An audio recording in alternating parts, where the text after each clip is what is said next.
Oh, I brought you in just after that. Hi everybody, no! How are we doing? Hi friends, welcome. Sorry for the late start. We are here. We are ready to go. Before we begin though, the first person in chat today was Rebus. Rebus, are you still here? You are. Rebus, can you choose a color please? And let me bring up my notepad for our pink. Okay, the one. Oh, actually, no, I do have some pink. Hold on. I have pink. Oh yeah, that's the one I brought into you when you were rolling so I also have horribly. this pink.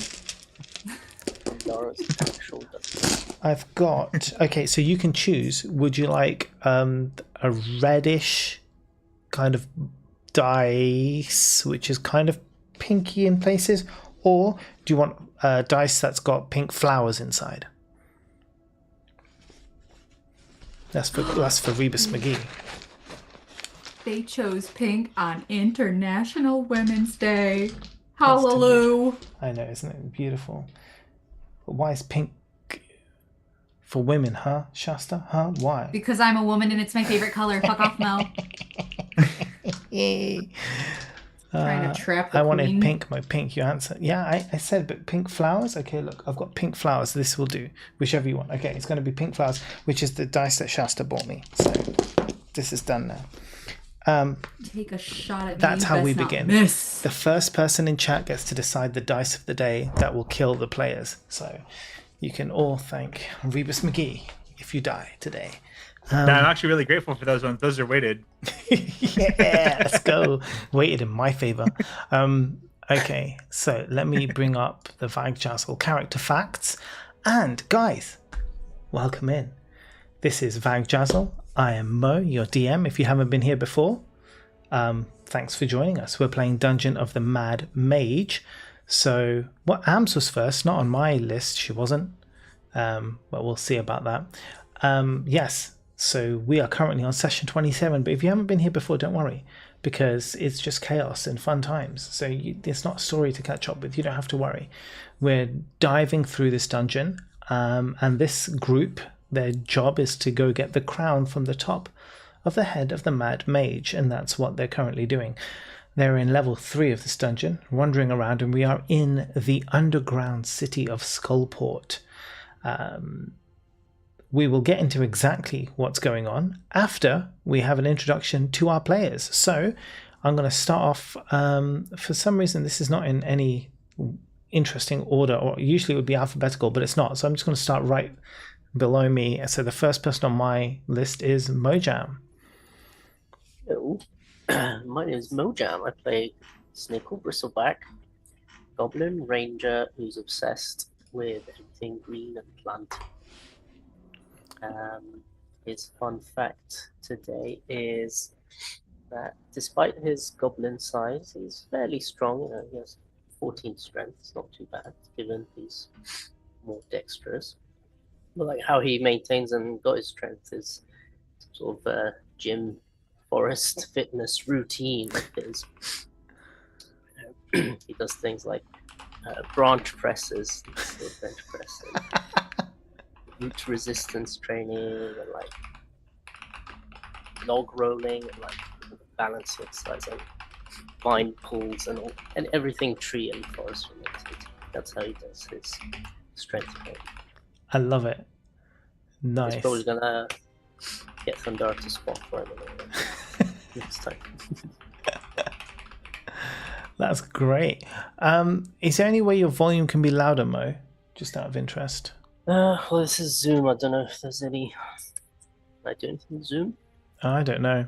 You can see if there's a way. I have no idea because I'm so organized. Okay, next on my list is CG. Hello, I am CG and I am playing as the absolutely sodden blue water genasi Zehas. And my fact is something that happened to Zehas when he started collecting salt from himself, is he became a bit of a community point for birds who wanted a salt lick and out in the wild. And upon talking to some of those birds, he found that birds actually have a weird cult where they are trying to get to their sacred city, which is Salt Lick City. That's so good. Oh, I need to type all this up.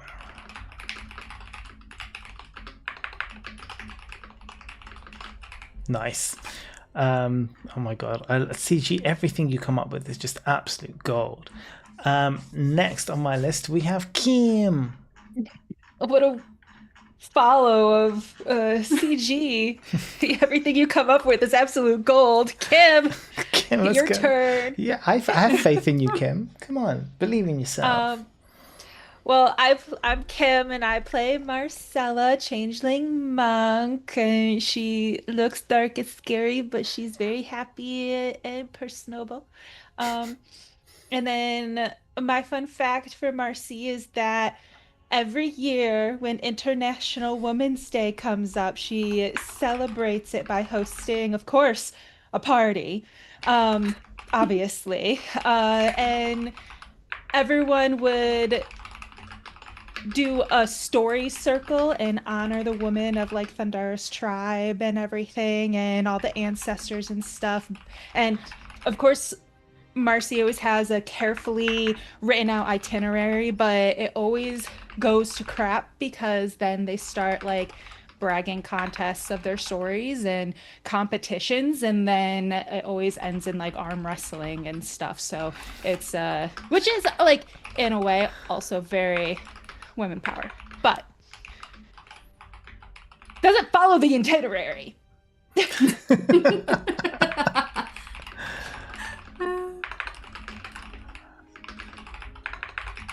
I'm writing these down, like furiously writing down as much detail as I can in as little detail as possible.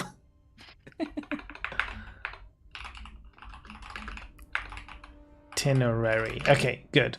Right, next on my list, Shasta. Hi, I'm Shasta, and I play Thundara Stoneheart, a Goliath barbarian who loves all things pink and girly and glitter and glamorous. And I didn't mark off this fun fact, so I don't think I've said it before. Let me know if I did, because it seems familiar. But Thundara was once sent home early from a hunt because she was bedazzling everybody's weapons. I don't remember that one. No. Okay, good. Then I will mark it off now. But was Marcy there? No, that was before Marcy was married to my brother. I assume Marcy wouldn't have been out on the hunts though, right? Of course, I took Marcy on the hunts. Okay. Oh, no, just checking. I have good time when with hunts. I have good time when hunt. Mike can hunt. Okay. Me, Marcy, me hunt good. Anytime anything is with Thundara, Marcy's having a good time. There you go. International Women's Day. Let's go. Yeah. Derek. Yes, I am Dirk. I am playing the Bone Dry Blue Drow Welvrin. And my fun fact is that Welvrin spent some time as a surveyor in the Underdark. And so as a result, he's very concerned about the levelness of campsites when we set up camp, and the surrounding topography, and if flash floods could be a thing that would drown us all in our sleep. And I am very concerned about that. Of course. We've never woken up with a headache because of Welvrin. And making sure we're lying on a nice even surface. And with that, I'm going to be off camera for just a second. I need to go get my notebook because I left it in my car. Of course. Okay, brilliant. So as we do that, we will quickly try and have a recap of what happened last time. So give me 2 seconds to bring that up so that we all know where we're at. Previously on Vagjazzle. Right, well, this was the summary given to us by Session Keeper, so let's check out where we were at. The party settles into the Guts and Garters Inn, that's where we began, where Marcy attempted to throw a surprise birthday party for Welvrin using a moth-eaten banner. Do you remember, who can remember who the banner was for? Happy Wasn't birthday, it Brian? Brian, that's right. Brian. Brian, so Marcy instantly, heroic inspiration please. With a moth-eaten banner and cake filled with bugs. Remember, you have to use that heroic inspiration in this session. The celebration quickly devolves into a bar brawl where the cake goes flying, hitting a bugbear named... Oh, I don't remember that one. What's the I name? don't give a shit about that guy's name. No? Okay. Gary. Thundara ends the conflict decisively with a crushing kick to Gary's nuts, which Zehas promptly healed.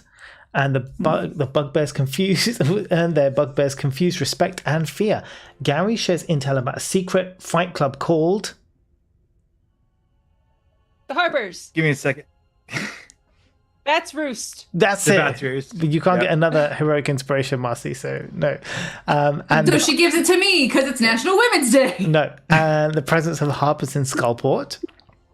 The group sends a coded message to Nadia. How did you guys send the coded message to Nadia? We used the Through guy at the stall. in Yep, the market. Thundara, knock one up, heroic inspiration. This is a good way of actually giving out inspiration at the start of the session. Actually, yeah. this is so as we can only use it once. This is a great way. We can use the little Zoom thing where we can raise our hands like we're in school. And they send a coded message to Nadia with some Dwagar runners who are at the market. Who can tell me what other very interesting thing happened at that market? I sold a ball of salt for 100 gold. There you go. Knock it on. Heroic inspiration. Zehas swindled a Dwagar merchant by selling a rock of salt created from his own elemental form for a massive markup. The session concluded at the Flagon and Dragon Tavern, where the party's growing reputation as Vagjazzle seems to have caused some nervousness amongst the locals. Right, guys. So here we are at the Flagon and Dragon. Can you remember the person's name who runs the Flagon and Dragon? Callie Cladani. There you go, heroic inspiration. Knock one up, Dirk. Now, at said Flagon and Dragon, you know that Cladani is a drow, Half drow. half drow, and they are aware of who you are. You've settled in. You spoke to them in, what was it, Undercommon? Undercommon, yeah. Yeah. What information did you learn from Cladani when you spoke to them? I learned almost nothing. Good. So you're all sat now, and you have your drinks in hand. What is it that you guys would like to do in this session? I do actually have a little map for you of what you can already see. I will share that on this screen. So if you're looking at the stream, it would be a good time. So 1 second. Bam. So this is kind of the area of Skullport that you have already explored and seen. Where you are right now is the bottom left. There is a building kind of at the bottom toward the left, not the very end, just that big kind of building right at the very bottom, slightly to the left. That is the Flagon and Dragon. That's where you are. You have walked across the rest of this area from the top down. Where you haven't explored is further to the west and further to the east. So where you see those, there are like those two big dots on the map. Those are places that you've already been to. That first big dot, that was the place where you came to the first inn, the Guts and Garters. And that second dot over there on the right hand side towards the bottom, that was the marketplace that you guys went to. So you walked from that marketplace, you went across to the Flagon and Dragon, but what you haven't done is gone further east. Now you know on the east is Bat's Roost, somewhere in that direction, and west and south is a path that goes down to the water.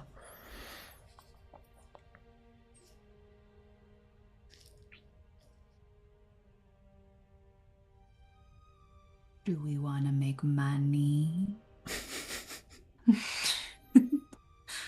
Always. Because we. What's do your we- idea? Well, go Well. make money at the Bat's Roost. You're gonna knock some people or- out for some cash, huh? It's one of my favorite hobbies. Fun. Put that in my fun fact. And to be fair, it's not just you who is good at fighting. Marcy is also quite Can good at fighting. at the Bat's Roost, can you fight as in teams, or is it just one-on-one? Because I imagined it as like Thor Ragnarok style. There are different kinds of WWE there are different kind kinds of of person in. different kind of fights set up. So I guess you can go and sign up to whichever events that you are interested in taking part. Gotcha. Gotcha. Do we need to see the Harpers anymore since we sent the sent the message to Nadia? Because I'm still kind of interested in them because of what's his nuts said about how they don't fuck with Yeah, it's interesting that they're down here. Yeah. Xanathar. Xanathar. I almost said Zavanajad. that guy too. How was Oh, go ahead.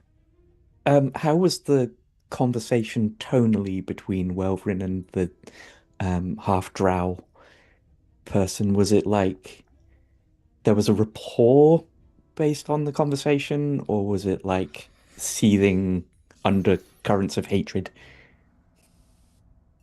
I didn't get that vibe. No, there wasn't any seething anything.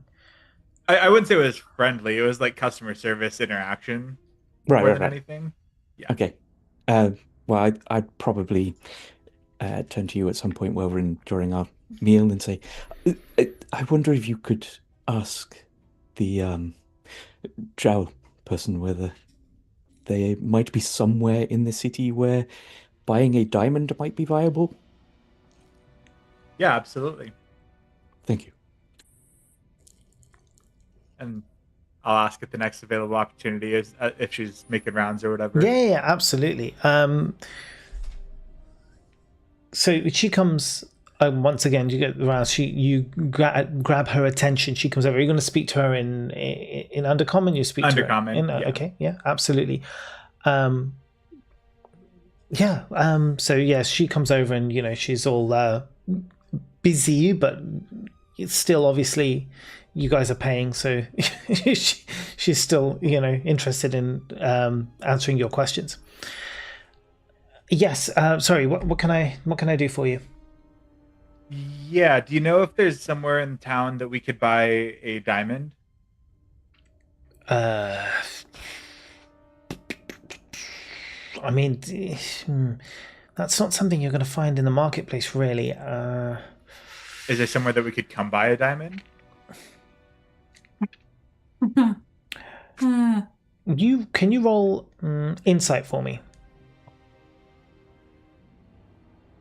Insight 16. On a 16, it's very obvious that she knows something, but she's not just gonna tell you right away. On a 16, if you wanted to try and persuade her, I would give you an advantage. Yeah, I'd for sure go for that. Yeah, and just tell me like kind of what you would. If it's persuasion or intimidation, you can really choose. However you want to play. We'll go with persuasion. Okay. Persuasion on this one. So it's a 21. Mm-hmm. Nice. And I'll just remark, like, it's clear that you know something, and this would really help us out. So she looks around to make sure no one else is listening, and she kind of lowers her voice. With just you can hear, and in Undercommon anyway, these guys are not going to understand. So things like diamonds aren't really easy to come by here. However, there are a number of unsavory figures around the city, if you haven't already noticed, and there is tell of let's call it a small horde belonging to Xanathar somewhere underground. I say underground, I mean we're all underground, but underground of this ground. Although I have to admit, it's a well-kept secret even for me. All I know is there is a passage to it, and I have seen some people carrying gems of value. Where they would come from, I can only assume, would be tied to that small horde, or some dealings of Xanathar. Finding Xanathar well, now this is where someone like me, really comes into their own. I keep my ears open. There is talk, or has been talk, that there is a passage to Xanathar's actual lair in this mountain, within Skullport. Now, he has an island, Skull Island, just off the south coast here, that he heavily guards, but there doesn't seem to be anything there. Somewhere in this place there is a way, but yeah, I guess only the people he hires, the spectators and the others, would know exactly where that is. But if you could find it, I would say that, yeah, you'd probably come into a lot of diamonds, but probably also a lot of trouble. Understood. Is there anybody that we should talk to that might have more insight? Well, just the name is fine. I mean, given it's generally unsavory folk, your best bet is, well, I don't know if you've heard of it, but there is a underground fight club called the Bat's Roost, where I'd say the more, yeah, the tougher characters of Skullport seem to hang out, and I would bet any one of them would probably have more information about, or maybe even on their person, some evidence of this horde. Fantastic. Thank you so much. No problem. I know Marcy doesn't know this, but I was still taking notes. Who was saying this to you, Welvrin? Was it Callie? Kalal. Yeah. Kladani. Kalau. Kalal. Yeah, it's like C-A-L apostrophe A-L. Kal-Al. Oh, I spelled that wrong. Okay. Almost like Superman's name. Yeah, CG, even though you're muted, I knew exactly what you were thinking. I saw it. Thundara. Yes. Are you in the mood to fight? Always. Pay the woman. Let's go. Okay, so for the drinks that you guys have had, it's going to cost 20 silver pieces. That's 2 gold. So 20 silver, 2 gold. Extortion! Yeah, of course it is. Make sure to tip well. It is International Women's Day. I'm a woman.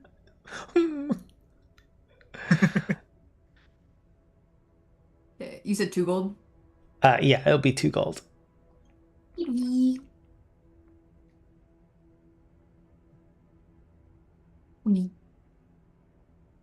good? Yeah. What did she say? He said that there may be somebody at the Batshurst that can tell us how to find one, but it may be trouble if we go down that path. So we'll choose who we talk to carefully. So we'll use Thundara's charms. And I kind of hold my fists up to indicate that I'm talking about her fists. And Yes. I hold up my charm bracelet that I made out of pebbles.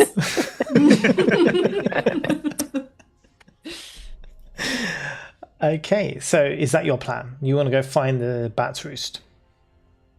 That's what I'm thinking. Okay. Marcy? Let's do it. Snickle? It's like all happy. Now remember, obviously, that around this whole place that you are walking around is still darkness. But you do have lights, you do have torches. I think we've determined that you are using them. Okay, perfect. So just double checking. So you know the Bat's Roost is to the east. The exact location you do not know, but you'll probably be able to find it. So if you're heading out and going into that direction, I'm going to need a what do you call it? Perception check. And let me just double check where we're at. Yep. From everyone or? Well, okay. So Just so you can see. in fact, I said east, didn't I? Kind of. You said east. I lied a little bit. I did say east, but actually,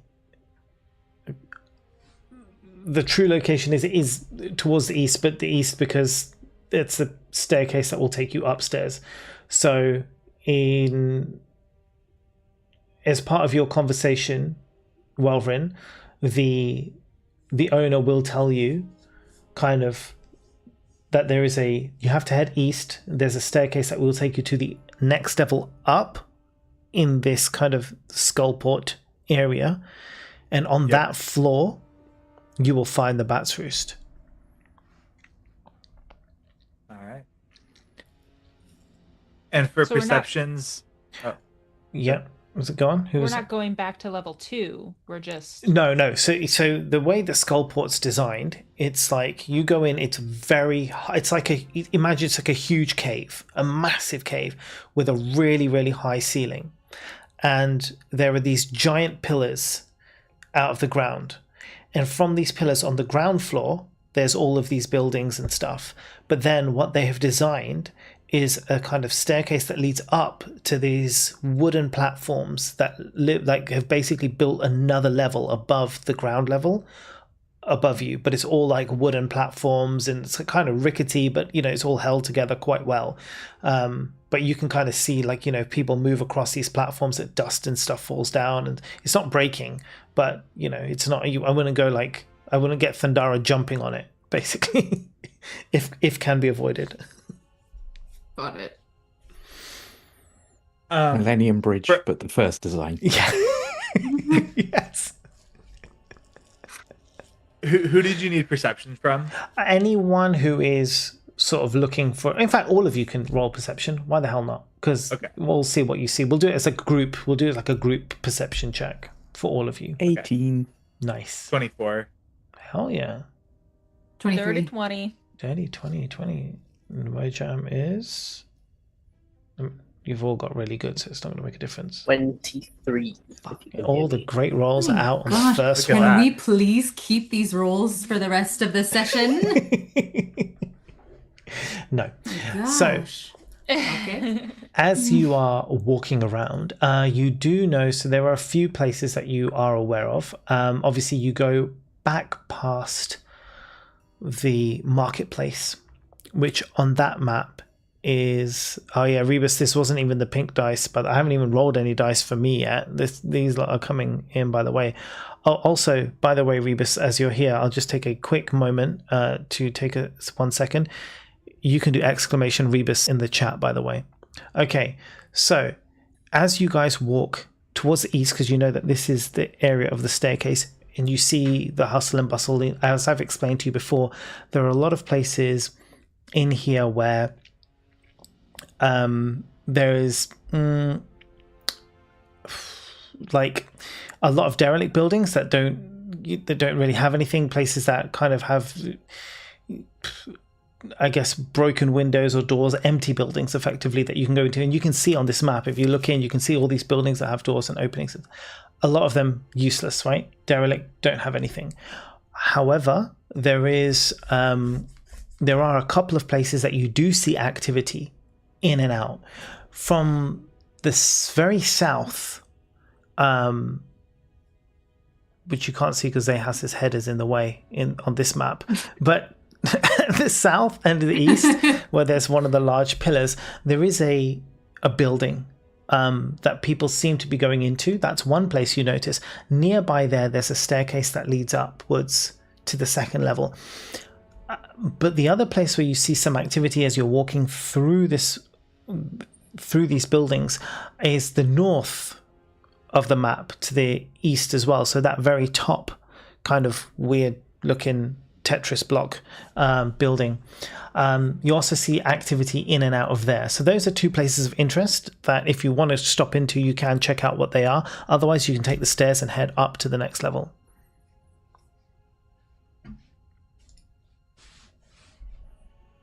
Up to you guys. No.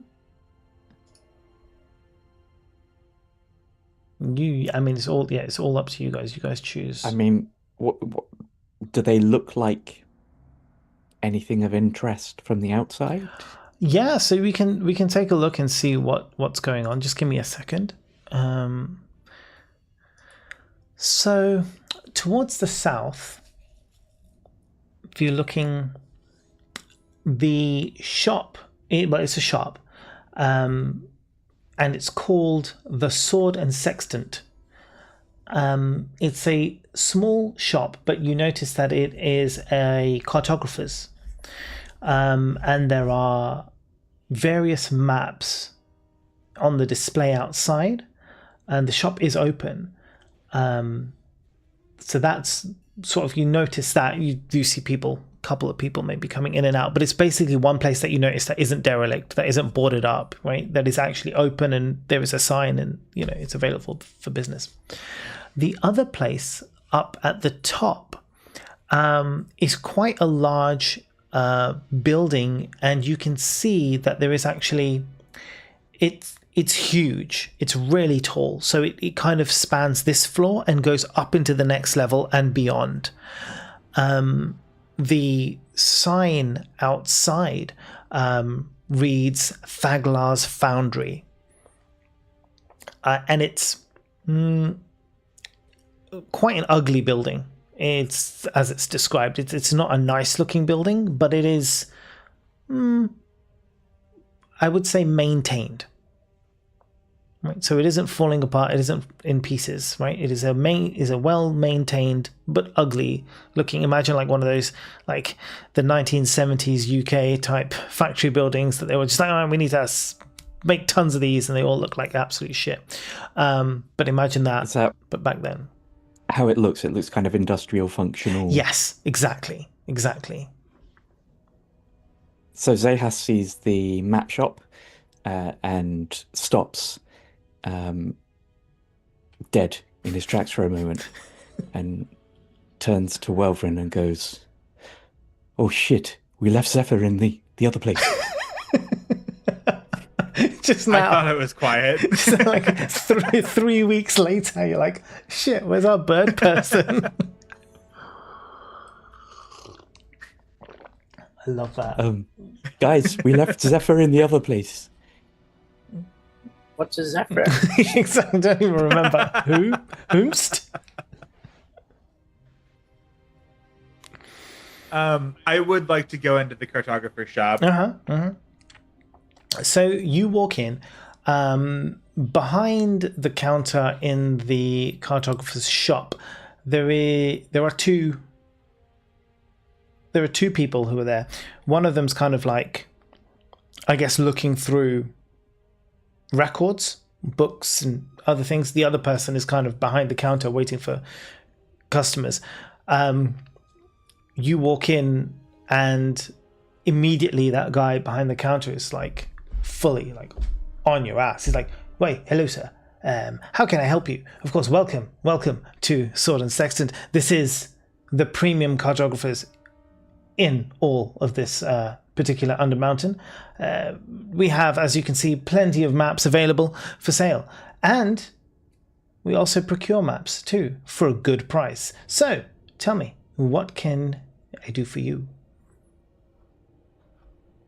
What would you do, or how much could you give on a level 2 map? The entire level. Of this? Complete with all the secret doors. Of this? This dungeon? This dungeon? Yes. Oh my good lord. Level 2. In its entirety. In its entirety. Alright, we're going to roll for this, okay? So, there are two values that it can be. Just give me 2 seconds because I just need to sort out some dodgy messages, apparently. I love the dodgy messages. They always make me so happy.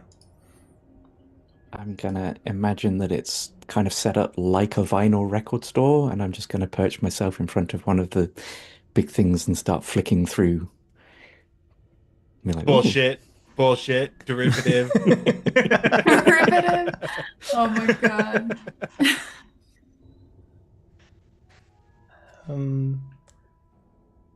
No. Shasta, I think it's okay. Okay. I Cool think beans. so. Yeah. So I'm just trying to check something, but maybe there's no problem. I don't. I think it's fine. Yeah, I think it's okay. There was another thing I needed to do for Rebus, but I'll do that in a minute. Okay, so you're going to give me. We'll do it 50-50. Okay, I think that makes sense, right? We'll do it 50-50.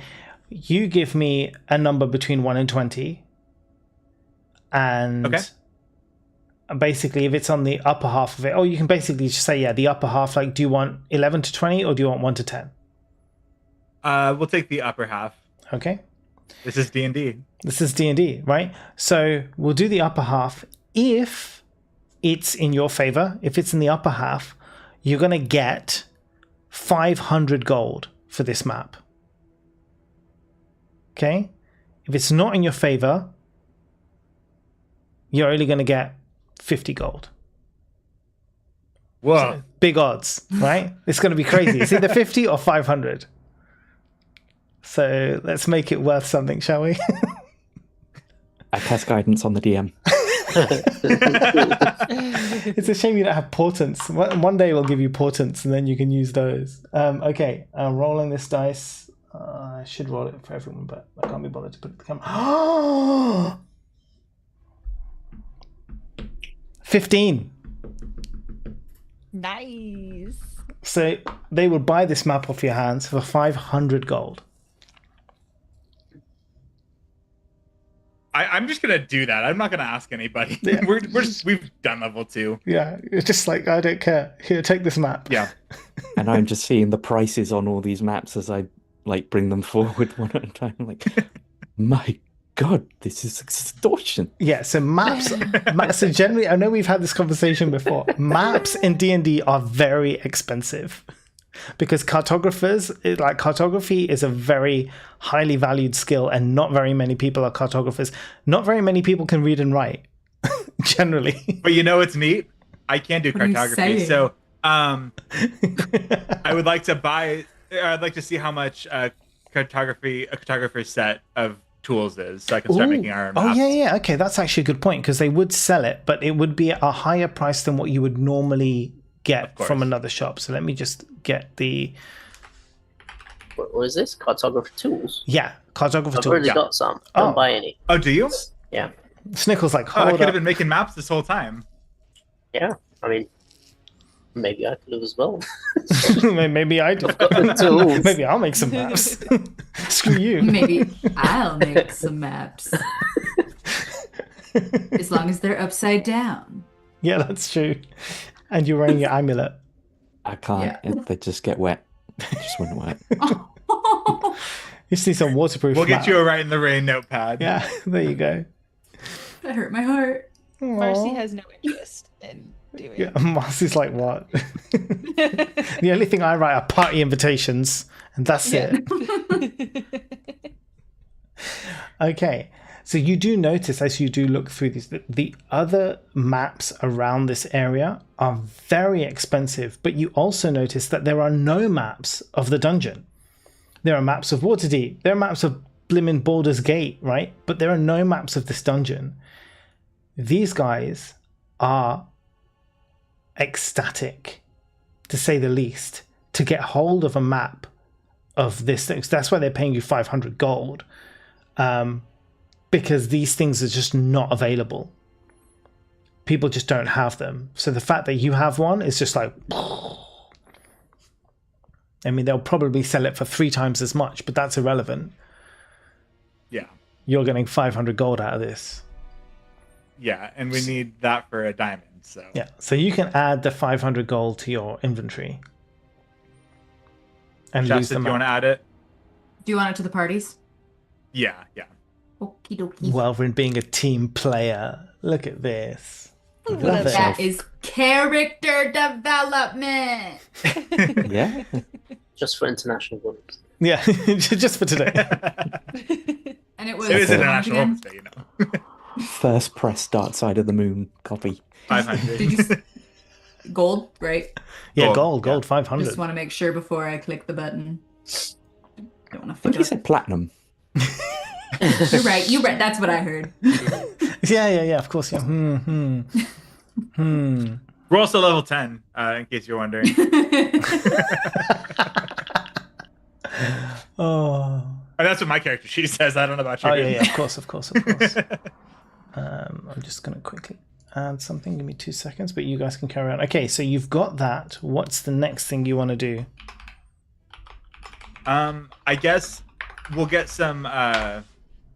Sorry about this. Well, I was checking on the cartography tools, but Snickle's got some. I guess we'll get some extra parchment for making physical maps. Okay.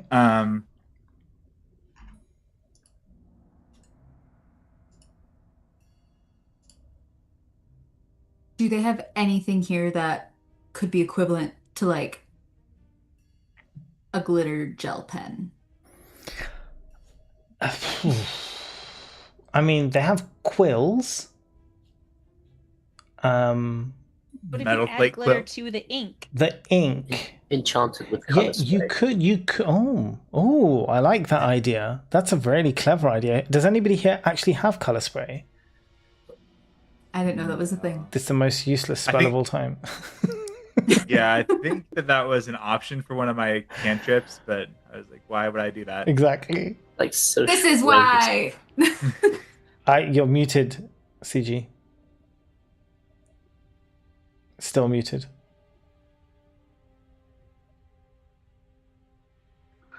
It's not working when I push space. Oh no. You unmuted and now you're muted again. Make sure focus There is you on go. Zoom rather Say than on a words sheet. now. Say words Hello. now. Yeah, I hear you Hello. now. Okay, I need to get used to Zoom.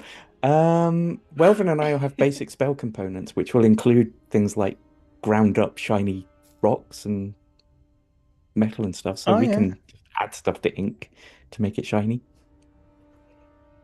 You have natural glitter spells No, equipped not with spells. your characters. Not spells, but tools in which to like grind up. It's basically the same shit. So like if I guess for example if you gave them one of your shiny rocks from your hair, they could grind that up, add it to some ink, mix it and hope that it works in the way you want it to, and whether that works or not, we'll do a roll to see if that can happen. Okay, cool beans. Get back to me later. So do you still want to buy ink and Nope. a quill? Or, okay, so, Yeah. so you don't- I was gonna buy parchment for maps, but Okay. like map size. but Yeah, I guess Mo has the cartographer's tools, so you don't need to. yeah. So he's got the tools. I don't need them. Yeah, okay, I don't that's know. fine. What are those tools? Is it just It'll be like a pen. Quill? It'll be so it'll be ink. It'll be that. It'll probably be some kind of like ruler to scale, not to there's a scale. pencil case? Yeah, pencil case, like you took to maths in school. A little compass, a little protractor. Tractor. I love it. The cartographer's tools are also very similar to the mathematician's tools. Yeah,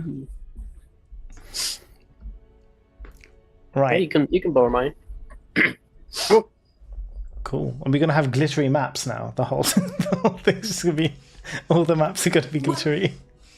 What color quills are there? What Just color green. quills? All kinds of color quills. Which color would you like? Where's Marcy? Go away. Okay. Marcy's going away. I walk away. Okay. Spend I'll all the take money. that black one. Oh, nice. Okay. Yeah, cool. So, I mean, a quill is not very expensive. Even down here, it won't be too expensive.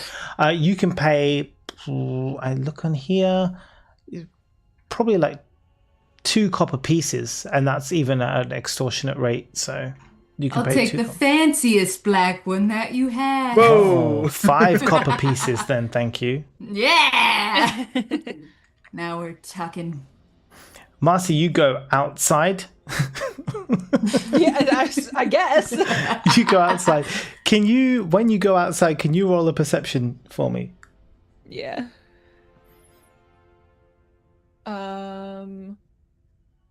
13. 13.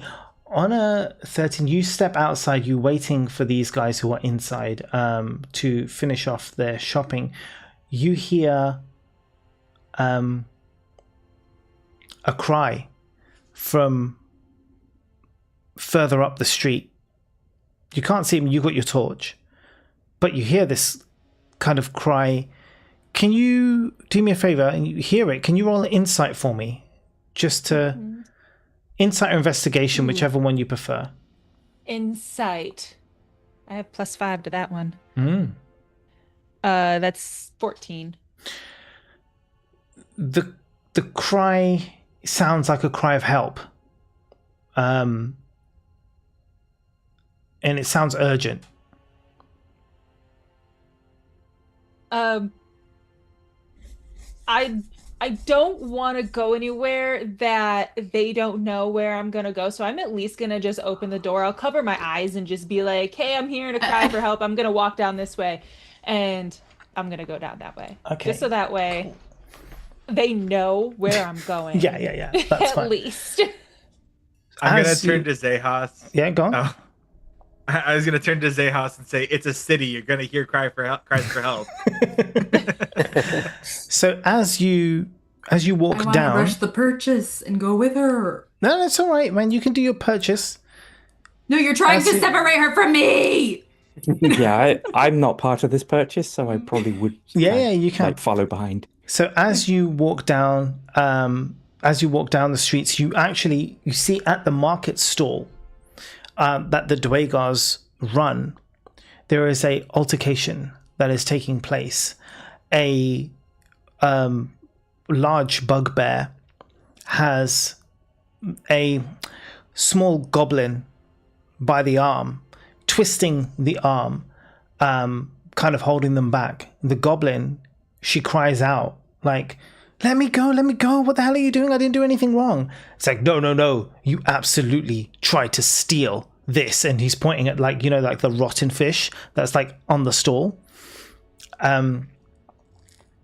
You can see, and you are a mistress of combat, that the way that this guy's twisting her arm,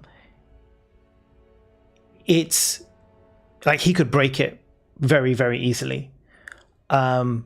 This goblin is clearly like, I would say like common person. They're not a fighter. They're not a rogue or anything like that. You and Zahas, you walk in. Zahas is coming up behind you. The both of you kind of spot this scene. There is a crowd forming, but nobody is doing anything. Of course, just people with their phones out. Some guy with a parchment and a quill, just like taking a picture of it. I want to walk up there, and I am gonna take my okie dokie, and I'm just gonna whack him right in the back of the head, the bugbear, not the goblin. Okay, yeah, absolutely. And just be like, let her go. No question that she didn't learn anything from Jared. I didn't hit him hard. He's dead. Are you saying I'm gonna kill him? And he's dead. His head fucking explodes. No, because you told me previously that all of your attacks, unless explicitly mentioned, are non-lethal attacks. Yes. So that's absolutely fine.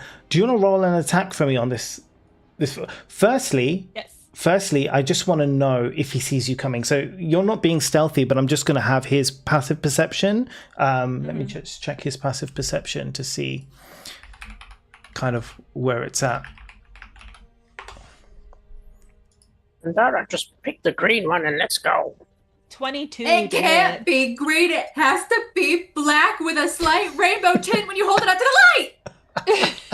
Okay. +1. I don't have a passive, so I'm going to roll for his. I'm just going to give a roll for his perception and see where we're at. Okay. Okay. So you come down the street. You raise that stick. People you're on the warpath, I imagine. Mm-hmm. Right? You're not like being stealthy. I'm just walking up. I'm not hiding in it. Yeah. You walk up. You're on that stick. Zahas, what are you up to? I am not going to interfere as much as I can see that Marcy is like on the warpath to deal with this. It's got under control. I am just kind of thinking, what spell should I cast if she kills this bugbear? I'm like looking at the crowd, seeing if there's anyone that I need to hold person on who might then go and attack Marcy, you know. All right. Okay. So, Marcy, as you're walking through this crowd, I mean, people see you come in, they kind of move out of the way. As they do, the bugbear clocks you coming in, right? He sees you holding the stick. He's going to roll an insight, okay? He's trying to judge, are you coming to help him or help the goblin? Because he doesn't know. He sees you walking up with a stick, right? Are you here are you here to like take the criminal, or are you here to help the criminal in his mind? Yeah. On a flat 10, he can't ascertain your intentions, but he's not apprehensive yet because again he doesn't know what you're up to. So as he's holding this, he is going to take that opportunity to look at you and say, "Oh, what exactly is it that you want?" As you're coming in. So I don't. So maybe I don't hit him. No, it's completely up to you. You can take this chance to chat with him, or you can take this chance to knock his head. Like, you are completely in control here. Is there a fear of if I wait and try to talk that the arm is going to get broken in the meantime? You like, don't is know. he ready? So the Okay, bugbear's well, a city guard. No.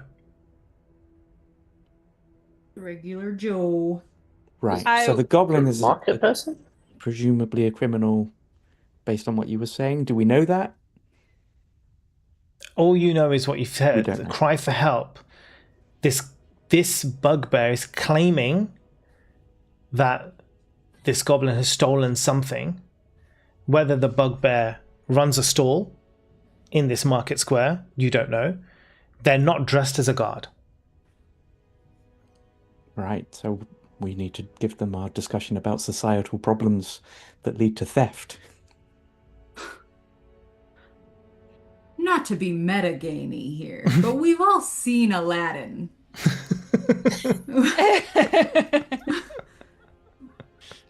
We know who the bad guy is. It's always the goblin. What? We've all listen to seen Aladdin. I'm gonna lean over to someone next to me and be like, I think she's one of the ones from Vagjazzle. I've heard you don't fuck with them. Can you roll? Wait, hold on a Just second. she, Wait, not me. I should need this for a second because this could be gold. Zehas, could you roll persuasion for me? Oh my God, you genius. That is a 15. You're not lying, so amazing. So the person who you speak to, the first person you just come across, they're like, holy shit, he's right. She's from Vagjazzle. And all of a sudden you hear, oi, it's Vagjazzle here. And suddenly you hear this like whisper coming across the crowd, Vagjazzle, what? And people are like looking around like, who the fuck? And as people are parting the way and they see Marcy coming over to this person, that guy is just like, and he literally says like, what is it you want? Marcy, what were you about to do? I'm gonna hold off on the hit, and I'm gonna say, you do not look like an authority person. Authority person. Good. An authority person. A person of authority. Does that sound better? Yeah. There you go. That's good. You don't look like a person of authority. Release her arm. They arm. Her arm. Okay. He. I Marcy, release they arm. Me How fight good. did I get this reputation of talking inappropriately, apparently? So he looks at you and he's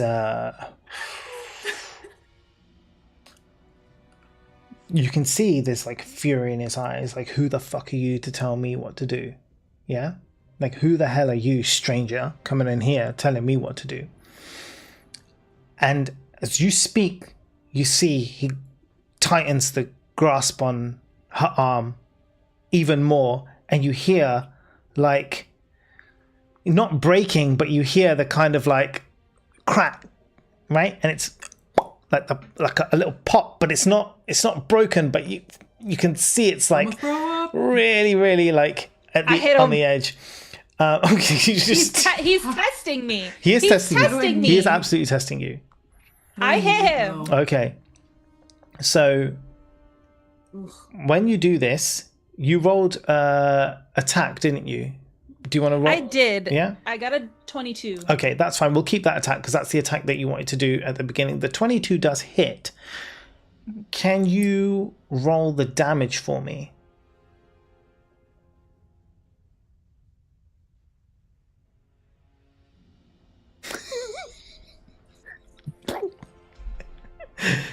Why are you laughing? None of your business. 10.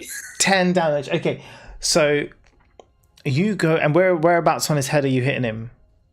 Right in the back of the head. I just want to whack him. Right in the back of the head. So as you come in to smack him with the back of the head, somebody shouts out from the crowd, "She's Vagjazzle!" All of a sudden, his face is like, "What?" And then, boof, hit him on the back of the head. And he's just like, he lets go her arm.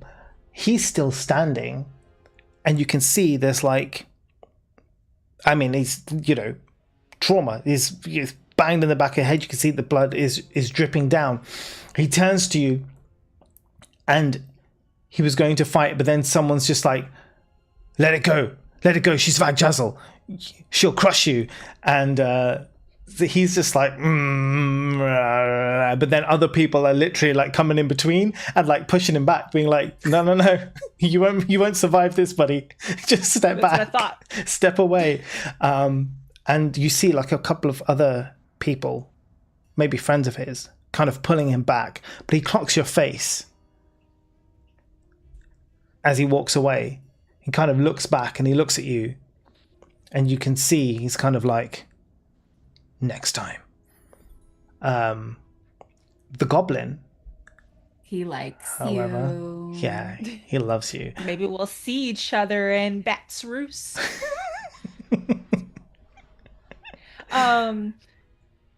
Is there somebody that's at the fish stall though? There's a Dwagar there, yeah. How much is the fish? Oh, I think it was. I think the fish are like a silver piece each. Do I have money?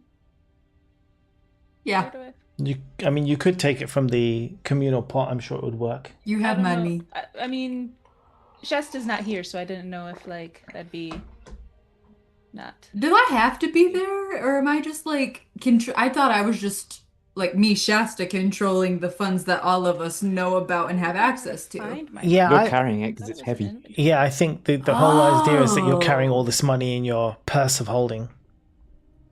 Oh. I thought Well, I had have like, I a little bought bit the of my quill own money, yet? though. Oh, yes, sorry. Need my money, though. While Marcy's looking for her money, yes, you buy the fancy quill for the 5 copper pieces. Oh, So, here it is. so will I have? I would have run after them at that point then. Yeah, you can do all that. These things are kind of taking place at the same time. So by the time you've done what you're doing, Welvin, are you finished? Snickle, you're done? Yeah, I got. How much silver? It'll I do be have some that'll money. be 1 silver piece. Okay. Well, I am gonna take that fish and I am going to give it to the goblin. So the goblin is like, firstly, looks at you and is instantly just like, thank you so much for, I don't know why you even helped me. No one else even stopped to care, but you probably saved my life. And she's like, her arm is like really, you can see it's kind of like dislocated. Can I grab it and pop back in without any questions asked? I just do that. I mean, there'll be questions asked, but why don't you go ahead and do it? Well, I mean, I don't want to ask to do it. I just want to do it. Okay, then roll a medicine check for me and do that. Is the That's bugbear an within 18. earshot? If you shout loud enough. I'd like to kind of position myself close enough for the bugbear to be in earshot and just say, well, at least she didn't decapitate this one. Noted. What did you roll? 18. 18. Yeah, on an 18, absolutely. No questions asked. You just run in there. She's talking to Marcy, and you just come in and pop it back in place. I see it, and I'm like, ugh.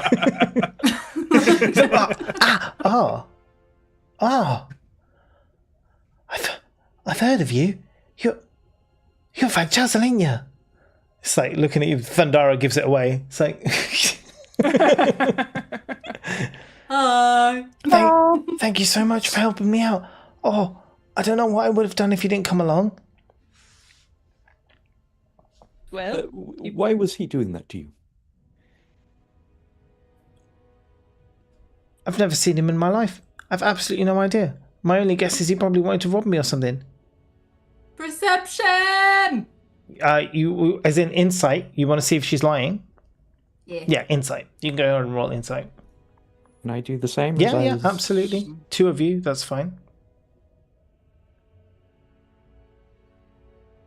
That's only an 8. Not natural 20. So on 8, you can't tell anything. On a not natural 20, she's not lying. She genuinely has no idea why this person. She probably thinks it is to be robbed. So she wasn't trying to steal the fish. so she wasn't actually wanting the fish? No. Given the nature of Skullport, it's not uncommon for these sort of things to happen, for people to just get jumped on the street or people to be wrongly accused of things on the street to be taken away, either to be kidnapped, to be enslaved, especially being a goblin, to be robbed. Like any of these things could easily happen on the streets of Skullport. So you may have stopped some goblin trafficking today. You may have stopped a robbery. You don't know. But you definitely stopped something bad from happening to this goblin. So Nice. I'll say to Marcy, like having kind of gleaned that, maybe you should have hit him a bit harder. Read what? Maybe you should have hit him a bit harder. Oh, after hit him a bit harder. understanding from the goblin that they're telling the truth. Well, maybe we really will see him in Bat's Roost. I'm gonna kind of meander up, not giving a shit that everybody ran ahead of me. Classic Wolverine, just like, yeah, whatever. Yeah, I'm leaning over to Zehas. What's with the crowd? Well, our name is gathering a bit of a crowd at the moment, and there was a bit of a fracas that Marcy handled very well. And I'll quietly say, without murder this time. Can I inspect Thundara's work on the arm and just check whether there's a need to a cure wounds spell? Yeah, you can go ahead. You can do a medicine check for an investigation, yeah? I mean, Wow. a dislocated shoulder could still need a heal spell. Wow. Maybe a pain relief. I have only been on the battlefield since diapers, but whatever. Yeah, check my work. That's fine. That is another non-natural 20. No, it's solid. It's absolutely solid work. She has full movement of her shoulder again. It's not to say that it isn't sore, but no, it doesn't need any magical healing. She good. And I will turn to Thundara and I will say, I'm continually impressed by you. You literally should have started that way. You should have double check my work. But thank you. Right. So, having done this, the goblin obviously is very thankful. Do you give her the fish? Yes. I mean, I bought it, so I don't want it. Yeah. So She have 2 fish. Yeah. She takes the fish. It's like, thank you. And You want some more fish? There's a whole bunch just over there. Yeah. That I kind of left in the street. Why'd you leave it in the street? Oh yeah, that was long gone, wasn't it? Because the little things ate it. All the were-rats ate it, didn't they? Yeah. I think Why'd it you leave dropped it in out the of my stream? pouch. Here, I can mend your pouch. You got a hole in it or something? Let me see. Oh no, it's fine. I have mending too. I've mended it. Oh, okay, okay. Don't you want to be impressed again? The sussy look. It's very good. So she takes the fish. She's very thankful for it, but also very confused as to why you're giving her rotten fish. But you know, she's not going to look a gift horse in the mouth. Was her one not rotten? She didn't have any fish. Oh, I thought you said. Was she not aware of The what guy- was going on? Yeah, Like, he what he announced was- out what- loud. What Yeah, he yeah. was claiming? Yeah, and she said, "No, I haven't done anything." Oh, the guy was just making it up then. Yeah, lies, deceit. Well, I had already bought the fish before. Yeah, Well, if before you you don't knew. want I it, don't want I know it. If you don't want it, I know somebody who would gladly take the fish. Okay, sure. Hands you the fish. Go to the house. I got this for Oh, you since you lost thank- all your other fish. Thank you. Okay. It's like, I want to see you eat it now. Yeah. Enjoy it now, say Has. Now, so I can watch how much you like it. Who the fuck are you?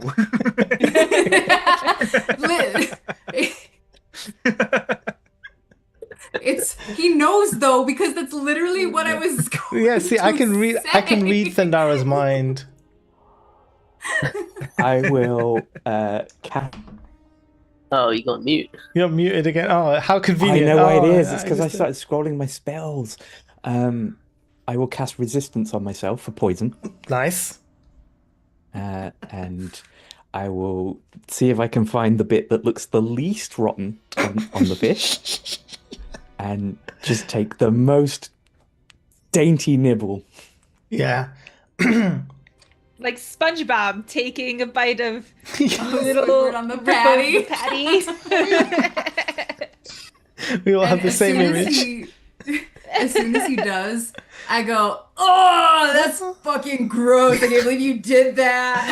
So even on that tiny little bite, Zehas, you can roll. You got resistance to poison, which is fine. But can you roll me a Constitution saving throw, but with advantage? Like a McDonald's scene.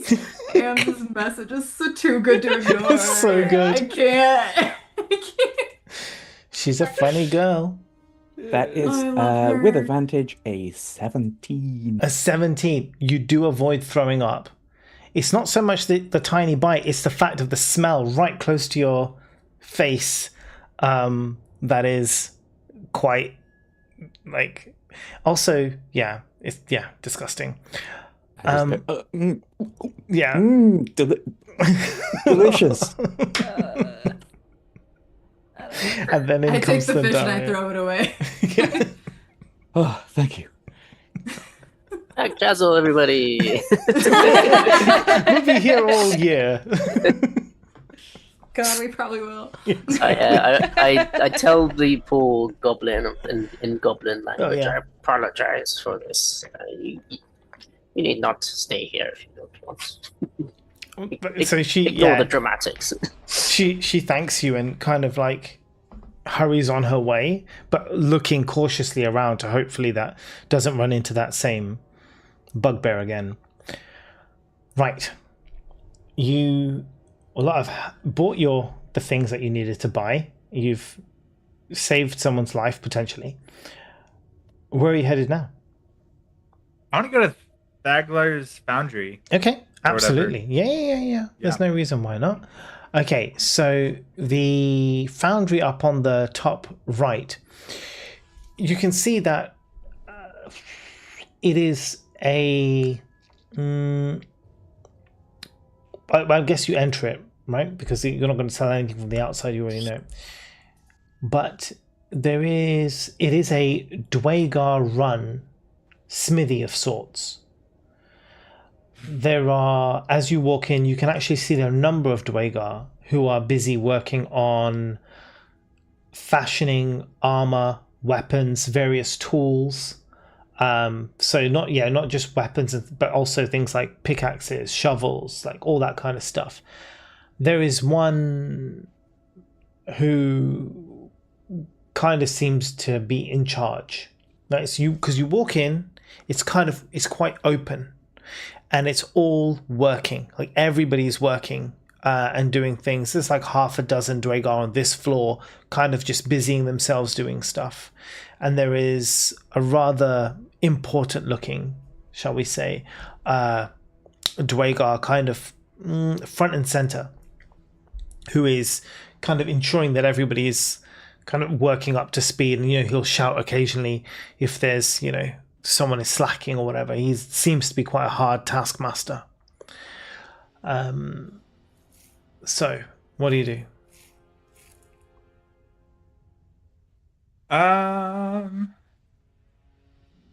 Does there appear to be anywhere that they do like sales, or is it just manufacturing here? No, they absolutely do. They do sell things. So there isn't like an obvious counter as you walk in that you can see, but there are.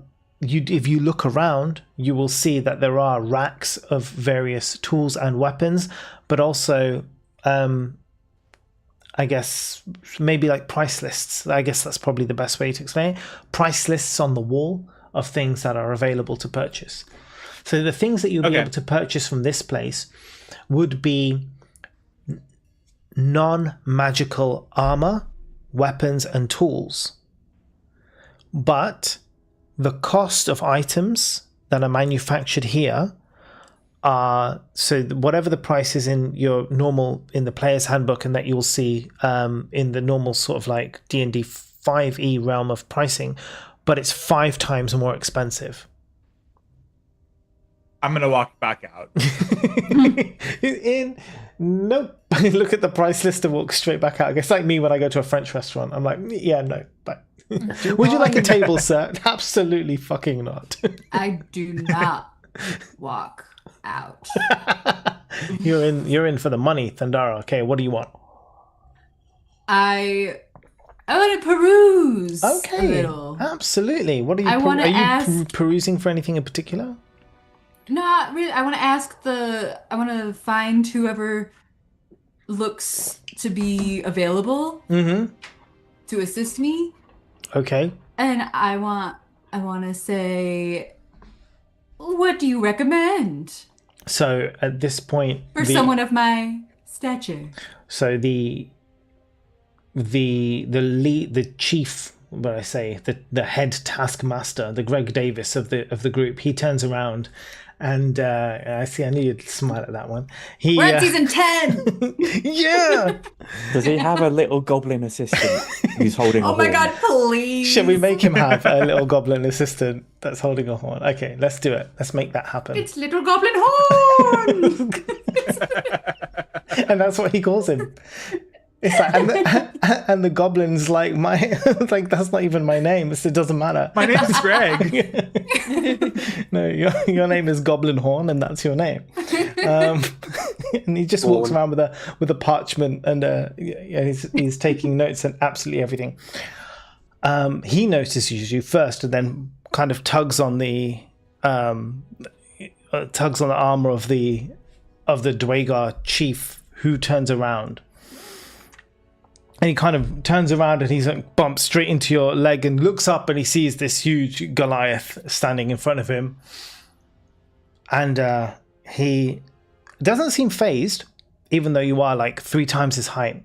He doesn't seem phased, but he addresses you in a respectful yet gruff manner, because he is quite gruff. Vaglar, at your service. How may I help you? I say the same thing. I say, what would you recommend to someone of my stature? All the information you need is on the price list.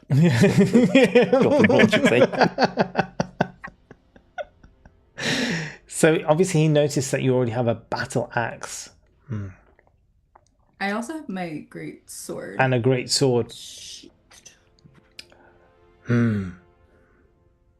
I see you've already got some. He takes a look at that battle axe. Actually, he's going to roll an investigation. Oof, dirty 20. He can tell that the manufacturer of that battle axe is, shall we say, magically infused.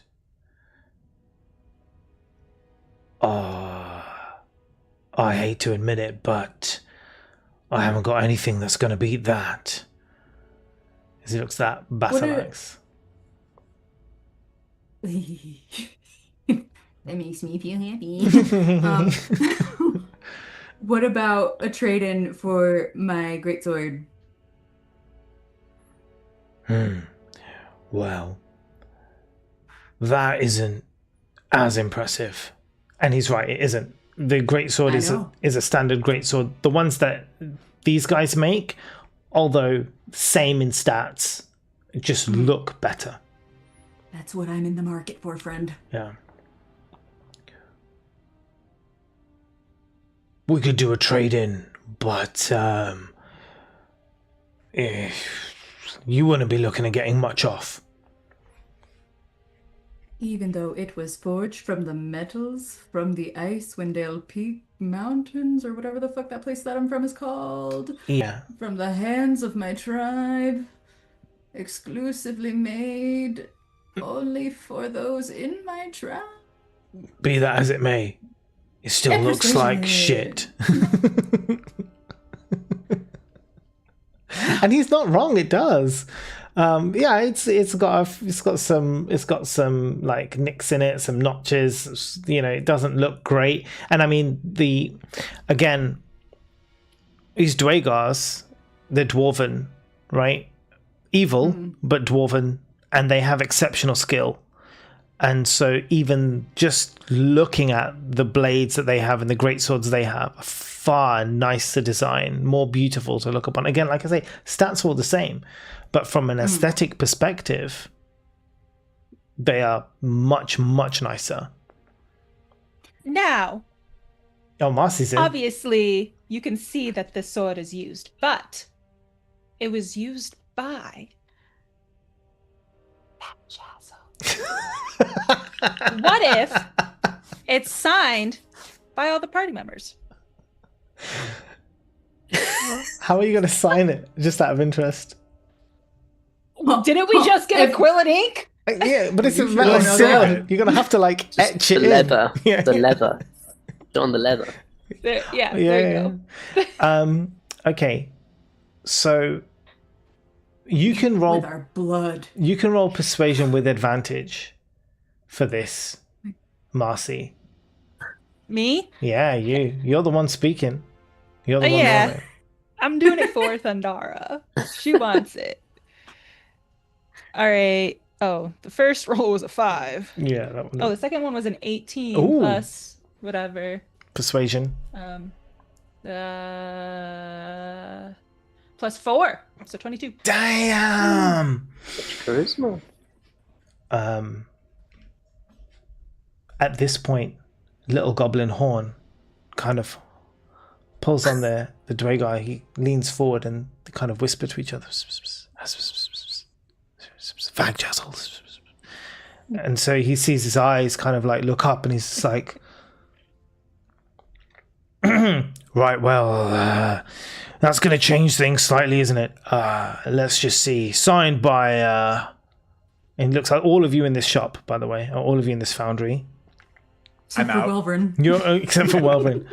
I've spotted pull 'em there's a back. little bit with like 5 chairs in a rough semicircle, and I'm just going to sat on one of those chairs. So, 4 of you. I thought there was more of you, Vagjazzle.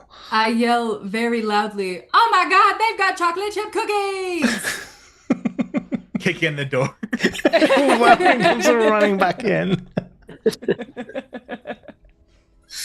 Don't, but I need your help. So, You need my help? yeah, go on. You guys talk this one out. With what?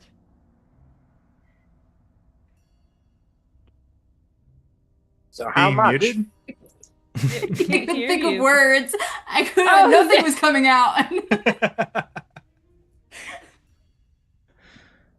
This nice gentleman here and his little goblin horn is considering a decent trade for one of their fine weapons if we all sign my greatsword as a member of Vagjazzle.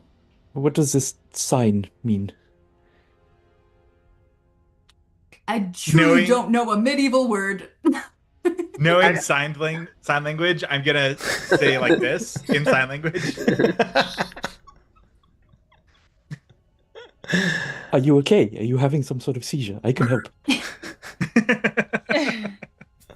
your name on the blade. Put your name on it. Write it down. Write it. Are there names on the blade? I don't care. Yeah, Mercy, help. we can do this. How do we? I am going to model what to do of like carving my name with my little knife. Okay, nice. I like it. I mean, this guy will have like etching tools, right? So nice. So you can use to actually etch in your names onto the blade or whatever signature that you desire, should you wish to do this trade. The trade is your signed Vagjazzle sword by the 5 members in exchange for one of their new shiny great swords. Yeah? Straight Just one across. of them? Just one of them. Just do it. It's already worth 5 times as much as the normal sword, and then this one is second hand, so it Extortion. is a pretty good Right. deal. Yes. I sign. I take his etching tools and I sign it. Okay, cool. So if you are all happy to sign, firstly, are you all happy to sign? Yeah. Right. I will leave my mark. All of you give me a performance check, because I want to see how well you sign. Do I see any Fuck. hesitation in Welvern wanting to sign? Well, it doesn't matter, 17. because it sounds like you did shit. Natural fucking 20. Oh, amazing. Or a 24. Okay. Natural. You're welcome. That's what 20. I wasted my natural 20 on. That as well. Wasted! Zehas It is and International Welvrin Women's Day. both on a nat 20. What else we That's- got here? 2 wasted natural 20. I got 17. 17. Performance. It's a good job statistics doesn't work that way. Yeah. 11. 11, 23. Whilst I'm 23. doing mine, I'm gonna be like, can we just make money by putting our name on things? Because I have paper and ink and We just need to get headshots of all of us party Snickle pictures. Like He's so good at drawing, you guys. He could draw us, and then we could write our names down, and we could sell it with salt. So it's salt. So, well, firstly, before you guys get onto your business, I think what I imagine happening now is that you lot are going to buy one of the derelict buildings here, set up a house, live here, and just make money on being famous. That's your goal. And this is We're done famous now. for being famous. Yeah, you're famous for being famous, and that is Vagjazzle done. This is the rest of the time is just going to be a Vagjazzle in Skullport, and it's just be like an episode of Friends. We were all just like living together in an apartment. Every time Callie's not here, she's running shop.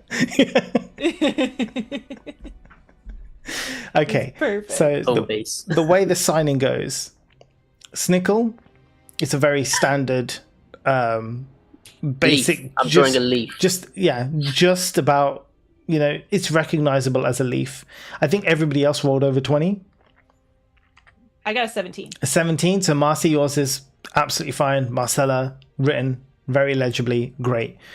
Zehas, Welvrin, Thundara, yours are like fancy, like calligraphy style, like, beautifully, like taking up the whole blade. Thundara, so like fancily written, which is incredible for the fact that you don't know how to read. I love the idea that I have mastered my name, Yeah. my own name. But only the only thing through to make. tools. You can only do it through tools. Etching with a pen? Fuck no.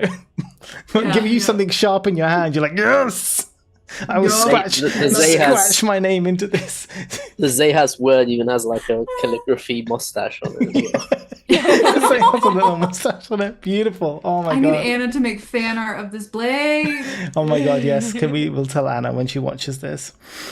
So all done. Beautiful. He takes the blade and he gives it to little Goblin Horn, who runs off to the back, and he says, you get them a good one, a fresh one. And he runs in. So forget all the ones that are on the racks right now. He goes in, and from inside little Goblin Horn, he comes out with two things. He has inside this beautiful kind of sheath for the sword, which already is well designed and looks intricate and stunning. This beautiful sheath that the sword is inside, he hands over the great sword to you, as well as a small box. Should I open this here now in front of everybody or later? He kind of bows low to you, and he kind of steps back. It is yours to do with what you will. I look to Marcy and I point to the bow and I say, "Oh, I like that." More people should do it. And I open it. You open the box. Yeah. Chocolate chip cookies inside the box. The smell. How did they make this? You have no idea, but it's chocolate chip cookies. I'll hand the box to Welbrin. Yeah, instantly in the mouth. No hesitation. Do I- It doesn't even ask anybody else if they want any.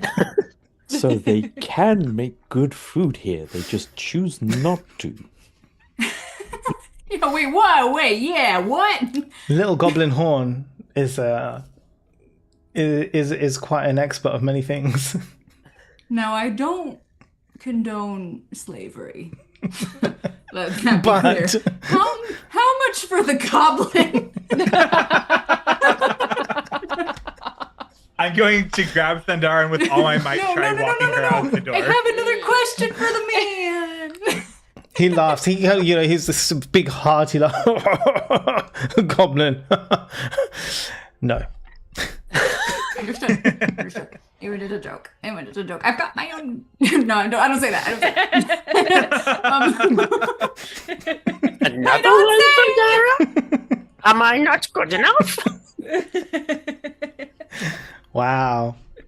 On International Jeez. Women's Day, Thundara. I Really? look at Snickle dead in his eyes and I say, "You are everything." Oh. And I turn back, and I say, "Okay, what's your standard price on armor?" I'm Again, just like, You don't wear armor. What are you doing? shut up, God. so again, the standard price for in this place is everything is basically what it would be above ground, but like 5 times as much. So to give an example, if you wanted leather armor, let me see what we've got here. Leather armor. So armor leather is normally 10 gold pieces. So here it would be 50 gold pieces. Okay. Buy a chain shirt for that in a reasonable shop. You could. And a chain shirt here would cost you like a lot more. 250. Yeah, 250. What if we sign it? I don't think that's going to work more than once. All right, I'm going to really try and get everybody out of the shop as quickly as possible now. Yeah, I asked for a Welvin doesn't business like- card. Oh, okay. What's a business card? You put your name on a piece of scrap metal and give it to me. See, they don't know Contact about writing your information. name on things either. Having a go at us. Yeah, he's just like, okay. He's really confused because he's like, this is the only place in Skullport. Like, where else are you going to go for a foundry? It's like, It feels important to me. Thank you. I pocket it. Okay, yeah, he'll got- etch it out on a piece of scrap metal and give it you. Literally just the name of the place. That's it. There's nothing. It's no address. I pocket. It's like, I pat little goblin horn on the head. I leave. rude. Yeah, I'm not the most polite. Fair enough. And I polish my new blade in rose oil. Oh, lovely. All right. Before yeah. we leave, I say to Little Goblin Horn, before we go, I just have this weird sensation that I want you to give a score to that blade that we gave you. Just a points-based system. Shall we say out of 5? Yes, that would do. I'd give it a solid 4. From outside the door, I go, bullshit!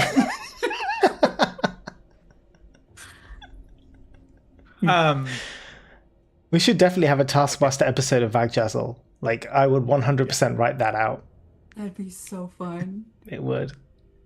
We should do that. It would be really good. We should get Anna to animate it. Oh my god, yes. And it'd be all of you against each other, but then I'd have to make teams as well, which would be really fun. I love that. We obviously know who the teams would be. Yeah, but I would mix it up. I would know. I would make the team. Yeah, I would do it like Snickle and Welvrin. I think that would be a really good team because they never interact with each other. So it would be such a great team. They're like He's always too high up. He can't hear. It's Legolas and Frodo. Yeah, exactly. It is literally that. It's like, have you ever spoken to each other in this entire thing? It's like, no. One word when I first met you. I'm gonna kind of huddle everybody up outside of the foundry, and say, guys, we need to get a lid on this thing. We cannot keep putting our name out there. We are in a crime lord's territory. This is obscene. We are going to get killed. But look at what we got. Shiny sword. Yeah, you got the same thing, but shinier. Are you not hearing? We're saying the same thing.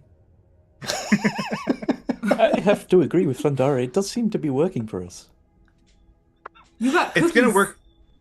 It's working to a point, but we are going to get killed. These spectators that are probably listening to us right now, they're gonna kill us.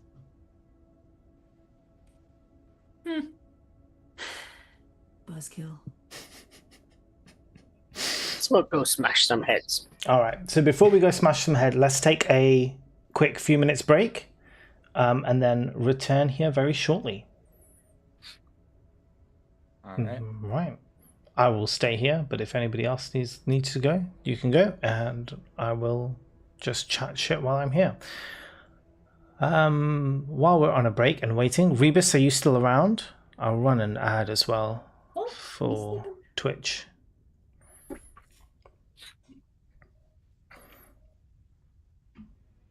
Rebus, try it now. Exclamation Rebus. I didn't have the overlay on the screen, but I've added it now, so hopefully it works.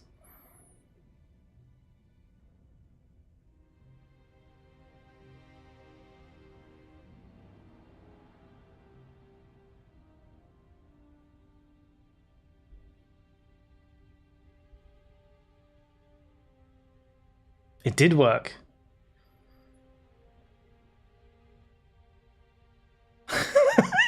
I'm dead. So every time it'll generate a random Henry Cavill GIF and display it on screen. Hey, CD, how you doing? Welcome. We're just taking a quick break. I'm going to stay here and chat shit.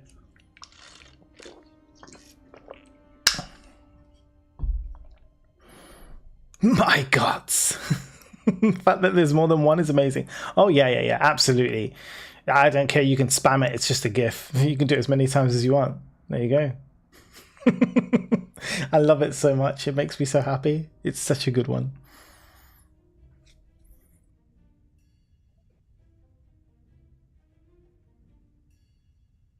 I'll run, guys, I'm just going to run, he just got pregnant, of course, man, that's what he does. I'm just going to run a quick Twitch ad whilst the guys are out, so, and then we still have an hour left of D&D. Let's see what happens in it.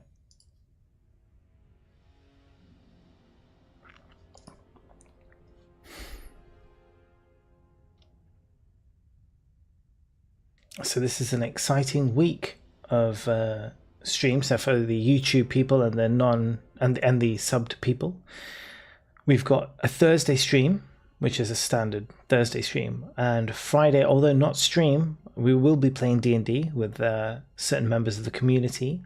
And then Saturday, we have a double stream because we've got a stream in the morning on Saturday with myself, Cozy Dad, and Bim.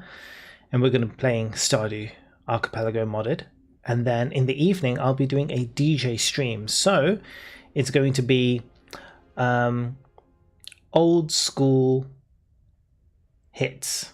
So 60s, 70s, 80s, 90s, and noughties. I feel like I'm going to do a hard stop at 2010 because I feel like anything after 2010 is just too modern. Even that is like already like 15 years ago, 16 years ago. So, and that is depressing to think about. So even going into 2000s is already like, that shouldn't be old school, but it is now, unfortunately. So yeah, it will be everything up to 2010, the noughties, and prior. So yeah, we'll have a good DJ stream that night. We'll be starting about 9 p.m, so about an hour earlier than right now on Saturday, and it'll be crazy. I know, isn't it sad? Rebus, I've got to head to dinner in a touch. No worries, honored. Thank you so much. You're most welcome. Thank you for being here. Thank you for being awesome. Right, I will catch up on my messages. Oh, I see. Okay, yeah, I can't. I was trying to delete a message, but it wasn't possible. I'll see if I can do it now, just for the sake of doing it. That was some time ago. I don't know if it's easy to delete messages or not. This one here. Delete, remove. There we go. All right, done. Hello, CG. Hello. Oh, hi, Spork. How you doing? Welcome in. Sorry, there's lots of people that came in, and we generally don't chat when we play D&D. I've just remembered that you're in ads. Yeah, we generally don't chatter when we play D&D. So this is a good time for me to catch up and say hi to everybody. And how you doing? And Danish is here. And Cactus is here. I've been really enjoying it. Yay! Thanks, Sport. That's amazing. Thank you for being here. Oh yeah, I forgot you're subbed as well, so you didn't even get ads. Well, ads are over now. Welcome back, everybody, on Twitch. We're nearly ready to go. We will be. Smash that like button. Smash that like button. Hit subscribe. And the other things. Look at that maple bacon. I remember when she was just this small. I know, she was just the size of my hands. Dude, tiny. And now she's huge. She's so big. She's massive. Look at that. Her head is like gigantic. I know. I need you. Hello. Ranger's like, I am also dog.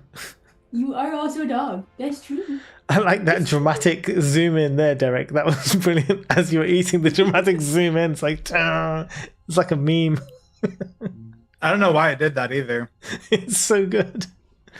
Is it one of the ones that like look like gestures? Like if you gesture, and then it'll When like I zoom made in. a surprise face earlier, it automatically zoomed in on me. That's amazing. You go, baby. I've turned that on. My camera does have that, but I've turned it all off because I can just do this and then it will like zoom in. I can do that and it will zoom out and all this kind of crazy shit. I'm like, no, I don't want that crap. Get it away from me. I want one. I don't need any. I'm good. One is fine. I wonder if you can like make the camera shake. Not like that. I don't see. Don't do your hand like that. Yep. The stronghold. We don't need the stronghold. What was the intention of that? Exactly what you think it was. It's one of my favorite jokes in a movie, Hot Shots Pot Duh, where they're doing like a hostage video where he's like, they are treating me well here. The food here is great. And he's just doing all kinds of gestures and stuff in the background. He's doing it. I haven't seen that movie in so long. God It's damn. really funny. Oh, I don't. Oh, and yeah, I'll have to rewatch them now. Those old 80s movies. All right, I think we're all here. Brilliant. Let us begin again. Okay, so leaving Thagla's foundry with new sword in hand and empty box of chocolate chip cookies, what do you do now? Where do you go? To the Bats Roost. Okay, so you're going to head down, find the staircase. It's quite obvious where the staircase is. However, getting up to the upper floor, you see it's not so... things are not so obvious as to where stuff is here, because it is all these platforms going all over the place, and it's a lot more hustle bustle here than downstairs. There's more shops that are open here. Some buildings, like the foundry from downstairs, you can actually see, if you look in that same direction, you actually see it comes up through the platforms, and it still carries on. It's like 4 stories tall. But other buildings you can see, where they stopped below, now new kind of wooden structures are placed on these platforms. Some of them are either kind of built off of the platforms that exist, and some of them come out for the huge pillars that are there, and they've kind of like built sort of wooden structures attached to the pillars or surrounding with the pillar in the center to kind of like give it a little bit more of a hold.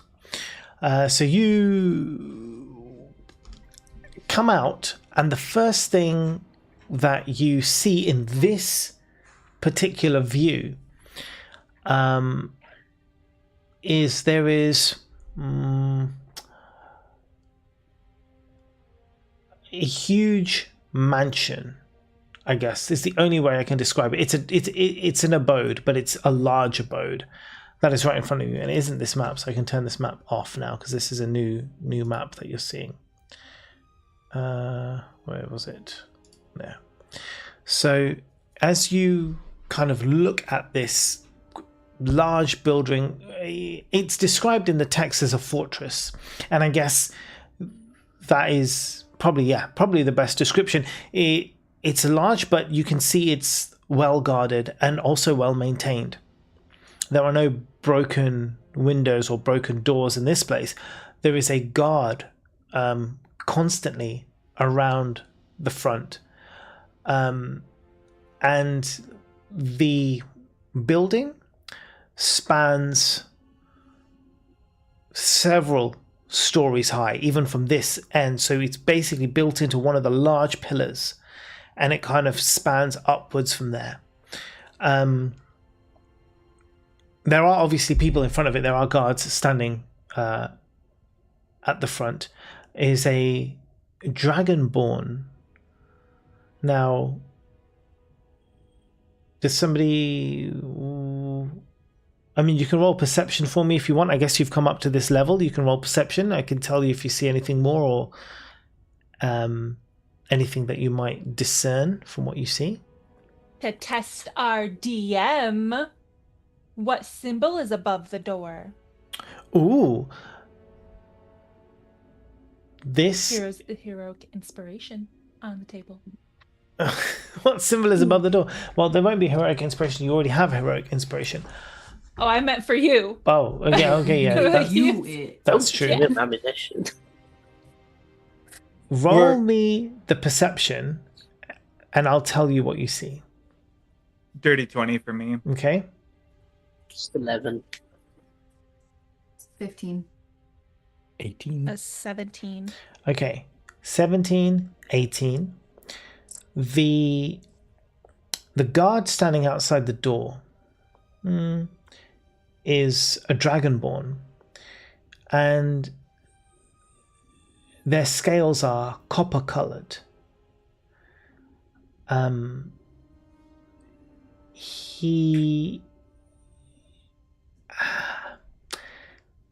Zehas, you can tell this is a magic user.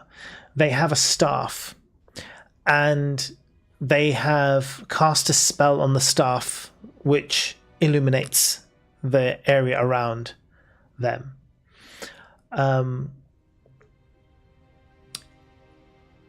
Marcy, you're looking specifically at the sign. On a 17, you can see that there was an original sign on this mansion. It's not something you recognize, but also, however, that sign has kind of been worn off, destroyed in a way. Cracked, broken, worn off, whatever you want to say. It's basically, this isn't that place anymore, whatever it was. Welvrin, your dirty 20. You notice on the sign where it was worn off, given the light that's already there and your vision, you can see, and it's almost imperceptible, it's very small, but engraved onto that sign just below is the sigil of the bird that you were told about before.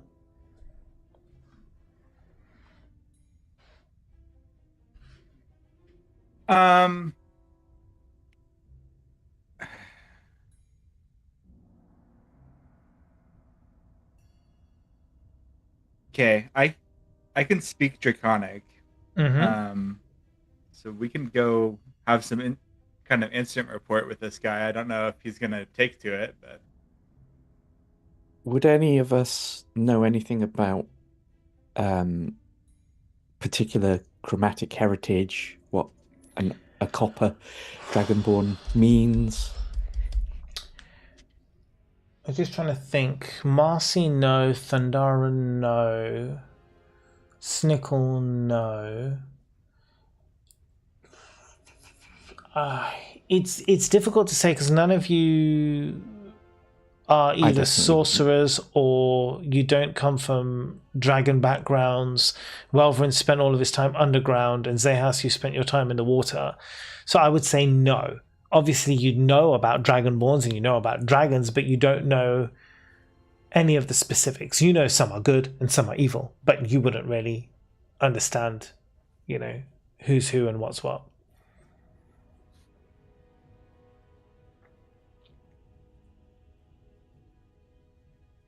do we want to go talk to him? Oi! Yes. Done. The Dragonborns obviously spotted you as soon as you walked up the stairs. You shout out "Oi!" He kind of raises a head to you and motions you to come over to the front of this mansion. As you walk up, you can see there's kind of wooden platforms that you walk across. You kind of go. There's a crossroad platform that comes across you, and then you carry on going a bit forward, and then bam, you come to the front door of this mansion. He sort of looks across at you guys. I've not seen you before. Are you new? We haven't seen you before. Sorry. Well, then I assume that you must be new. But I do appreciate your humor in somewhat trying times. What is he wearing? So he is in he's dressed in, I would say, robes. He is a magic user. He's not wearing any armor as such. He's got his dragonborn skin, and then he is in like a cloak, as it were, right? Anything that would stick out to Thundara? No, not really. Not anything that would be like, oh, yeah, what's going on? If you want to investigate, not you like can. Sorry, not like it's suspicious. No, but like that's fine. Why don't you? Are you looking out for anything specifically? Basically, to see if there's anything on his outfit that I think is cute. or that I like. Okay, well, you roll a perception for me, right? We're looking specifically at this person. Let's see. Is this the first Dragonborn we've encountered and spoken to? Yes. Huh. Okay. 14. 14. On a 14, no. You notice that he is wearing mage's robes, the staff that he's holding. Again, you still haven't really been attuned to magic very long to understand things about it, but you can tell it's magical. You can see closer inspection. This is someone who uses magic, and you kind of get that, but you don't know. You don't really understand kind of like what kind of magic or anything else, and his clothing doesn't give anything away on a 14. Noted. So, trying to be charismatic. I'm gonna say, another staff man, and point to my back, the staff on my man on my back. Yeah. You want to point to the staff on your man, huh? Nice. On International Women's Day, Derek, really? About this for sticking out. Roll me a perception on the interaction. 19. You can see the way he regards you. He's a little bit apprehensive, shall we say. But he does sort of note the staff on your back, and he also notes your kind of jovial demeanor. So where he is apprehensive in his initial perception of you, once he kind of like digests your words, you see his face kind of relax a little bit. Yes, indeed. The name is Felix. And, well, I use my abilities to protect the house you see behind me. And what do you use yours for?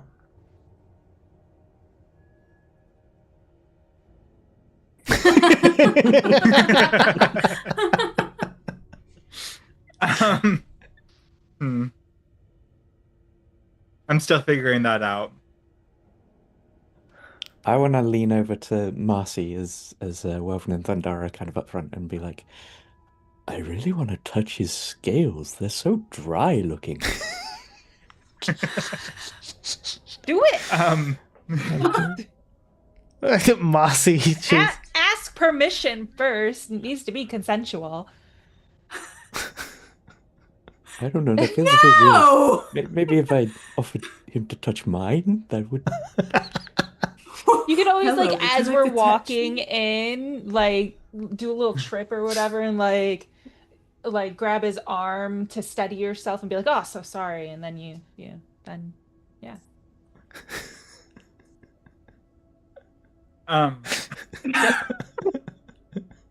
In on International Women's Day, Marcy. In Draconic, I would like to say to him, you protect the house of the bird, and we understand what that means. Ooh. We would like an audience. Very nice. Okay, he's going to roll an insight. Would you like to roll anything? Persuasion with advantage. Maybe? With advantage. Okay. Because you aren't lying. You are telling the truth. You do know about it. That is a 17. Yeah, well, he got a nat 1, so yeah. Fuck yeah. Absolutely. I see.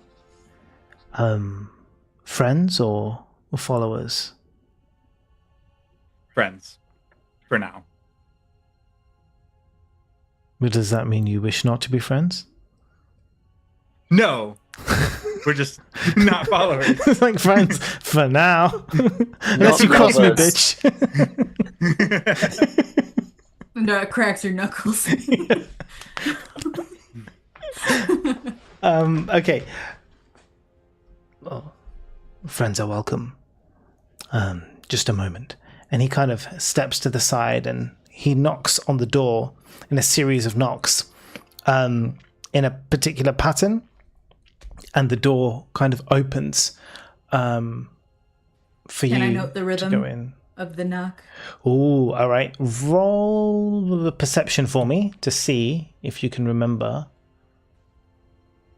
Okay. Okay. Oh wait, I know my things. Oh my god, I know some stats. Yeah. 19. 19. Yep. You can remember the pattern in which he knocks. Cool. Now, when you enter into the house, it's dark inside, but his staff kind of lights up the place. It is, or at least this floor, appears empty. You can see that there isn't really much in the way of furniture, chairs, like wardrobes, all that kind of stuff. No. But you do notice also that that there aren't cobwebs, there isn't dust. It's been cleaned, right? It's been kept up, but there you do see there's staircases leading to an upper floor, and there are various rooms going off of this main corridor. But again, most of the doors are open and it's dark and it's empty. There are no lights on down here. As you enter, Felix kind of turns around and he closes the door behind him. So he's with you in the room. As we go in, Yeah. can I, as we're walking over the threshold of the door, be like, "Oh, it's so dark in here," and then trip and like reach out for his arm? Do a performance check for me.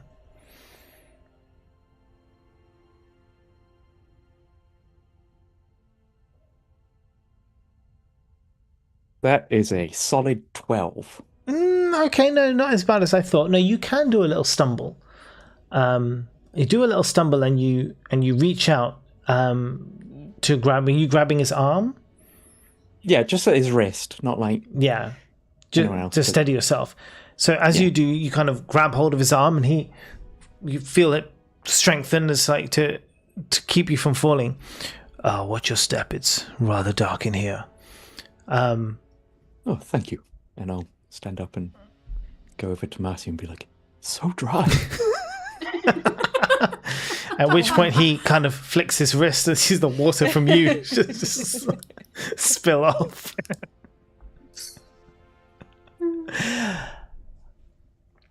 So as he closes the door and he kind of turns to you, he says,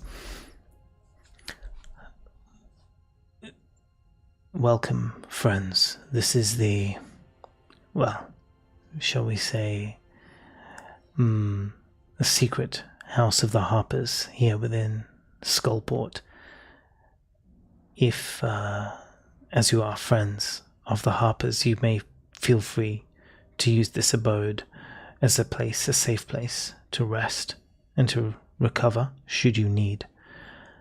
There are only a few of us here at the moment. Some of us are busy working, shall we say, infiltrating the comings and goings of Skullport, especially around Xanathar's workings. Otherwise, we're on rotation here, so I'll be on guard and sometimes somebody else will be here, and then at this point he, from his pocket, takes out a series of pins. He gives you 5 of these pins, which are birds. Can any one of you roll me a history check? Just one I of would us? love to. Yeah, probably Welvin. Okay. About 17. 17's good. You note, and which one of you knew about the harpers before? That was you, Zahas, wasn't it? I knew about him. You knew about it. Okay, so that's fine. So 17 works then. It's interesting that he's committing to being a harper, yet at the same time, they're using bird imagery.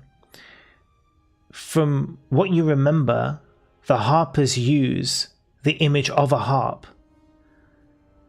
And so it does strike you as interesting that even now within the confines of their building, that he's handing you pins with birds and not harps, which is what you would have noticed before. I'm just going to sit on that one for a minute. Absolutely. Felix, is there someone else here that we could speak to about our objectives down here in Skullport? I suppose it matters what your objectives are.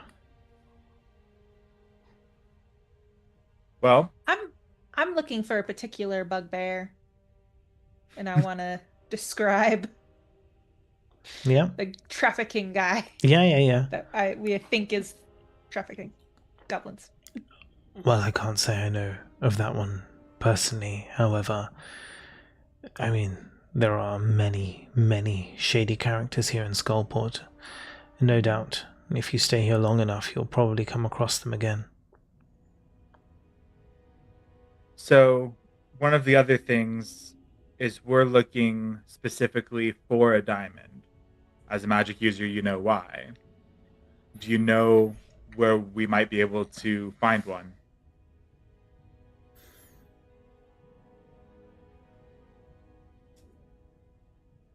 Or many. Or Or some. A big one. 300 golds worth of a big one. Top side 300 gold, not. Yeah. Precious items are difficult to come by in Skullport. Not that there aren't any, although to find somewhere to purchase one, I think you'll find extremely difficult. You probably have more luck. Well, coming across one, shall we say, in a chest or, yes, aligned perhaps to Xanathar's comings and goings. We have rumor has it there is an entrance to Xanathar's lair here in Skullport, which we are still attempting to discover. We haven't infiltrated deep enough within his workings to know the location, but we are close. If we can ascertain how to get in and out, I'm pretty certain we would be able to disrupt his trade routes, and I'm sure you would find diamonds and other gems plentiful once that occurs.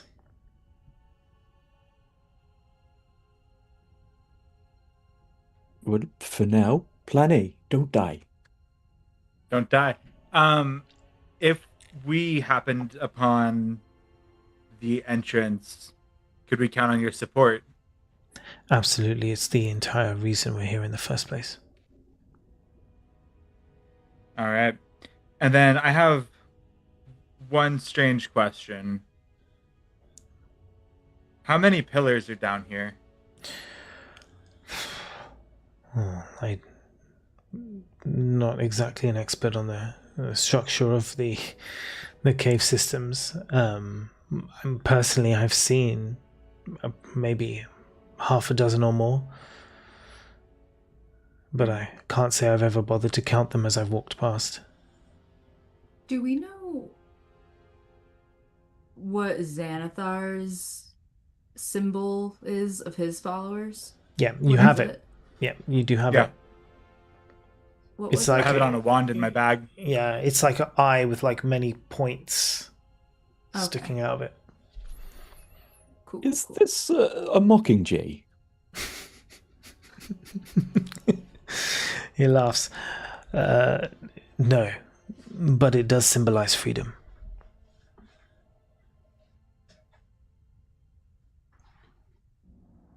Have you had any interdimensional contacts?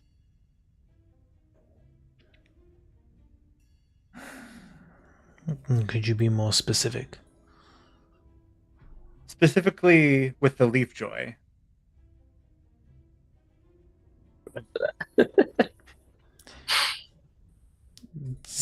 No, it's not. He doesn't even recognize the name, doesn't ring any bells. They're a group that's very similar to you. And I'll just leave it at that. Oh, perhaps we shall meet one day.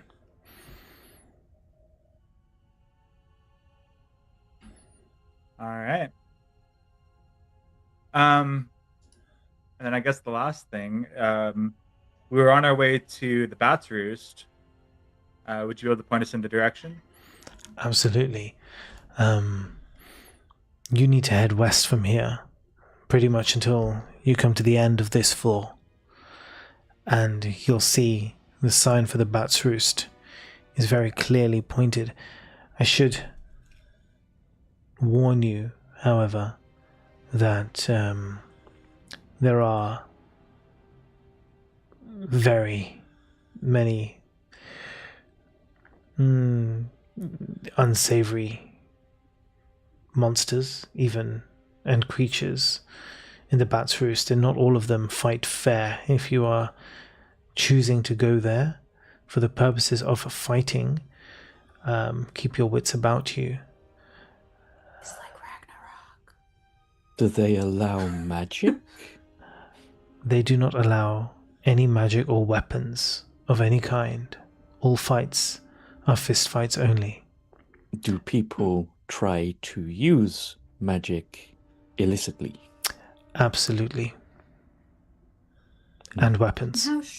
How strict are they on enforcing the no weapons or magic rule if one was to use weapons or magic? From our intel that we've gathered, the Bat's Roost exists as a branch of Xanathar's operations. If you're a fighter aligned with Xanathar, the rules do not apply.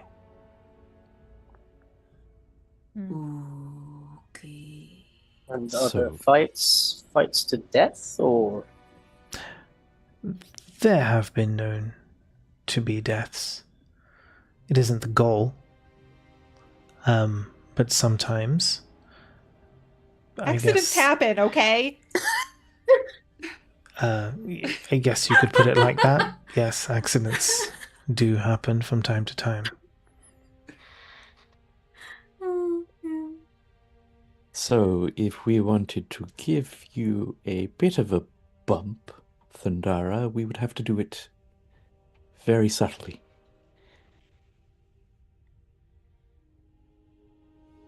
Or disguise me as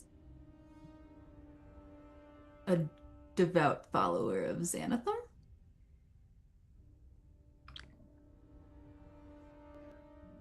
Perhaps if we even blazon you with the symbol somehow. I'll carve up my arm. I need a new tattoo anyway. Don't we have didn't we get I know a healer. cloaks a while back? I didn't take his robes. You didn't take his robes. No, I just took his wand. It doesn't have to be a tattoo if it can be temporary. Temporary tattoos! Can I want to ask the guy, do you have any disguises that you'd be willing to share with some friends? We have experts in subterfuge and infiltration, but no, they are either magically or already skilled in these particular areas. We don't have a wardrobe of disguises, so to speak. feel like you really should. Just like a bunch of glasses and like fake nose with mustaches. Just... Like a bunch of cloaks to disguise yourself as the enemy. We It's textbook. we have the crown, remember? The Goblin Crown. Yeah. Thundara could put that on, but if she gets hit hard enough and it comes off, and then a Goliath is in the ring, that's different.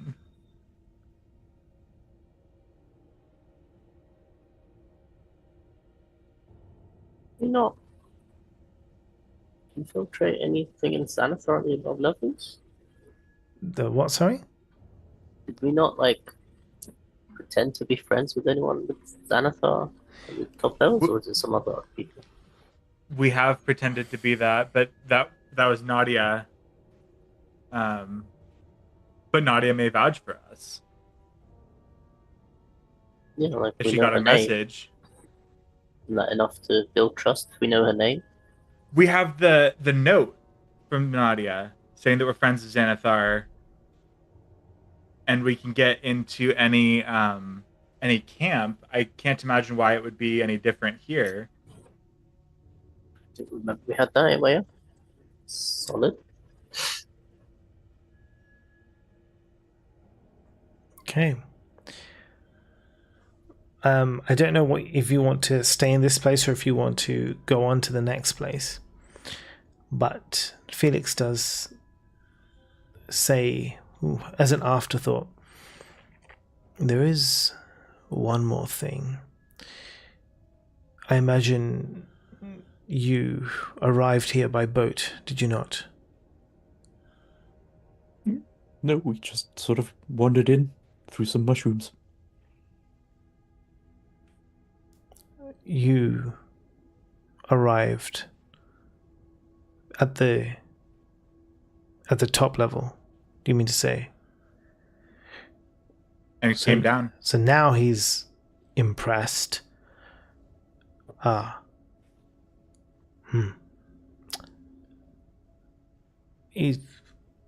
haven't really seen that happen before. There is It's maybe pretty something. easy, actually. It's like, whoa, damn.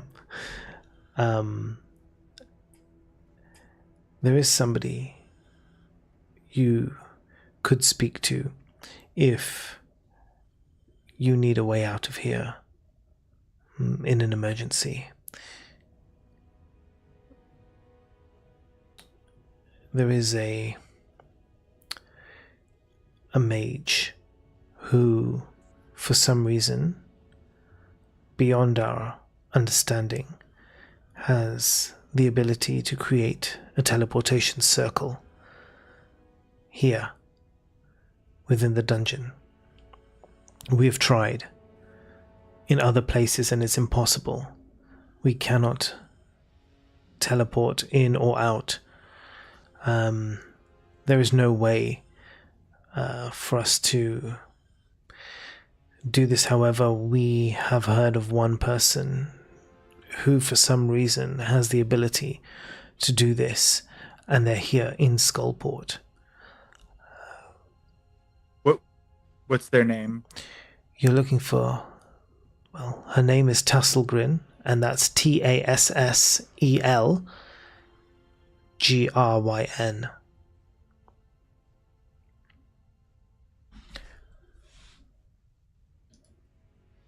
Okay.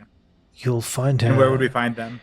Oh. Yeah, she operates on this floor of Skullport in a small. It's a small shop. It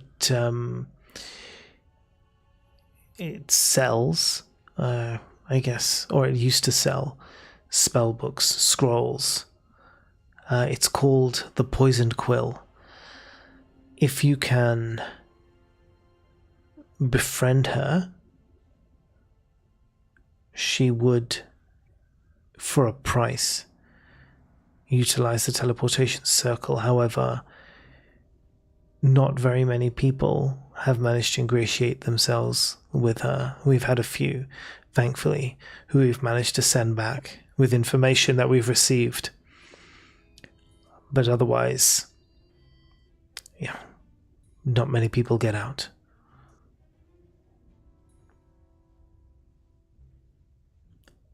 Thank you for the information. We really appreciate it. You're very welcome. Thank you, Raiders, as well, for coming in.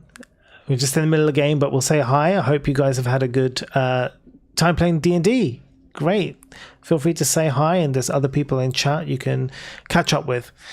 All right, we're back to game. Okay, so what do you guys want to do? Do you want to stay here? Do you want to move around? I would have one more go ahead. pertinent question before you leave us. Of course. How do you... What's it like being so dry with your scales?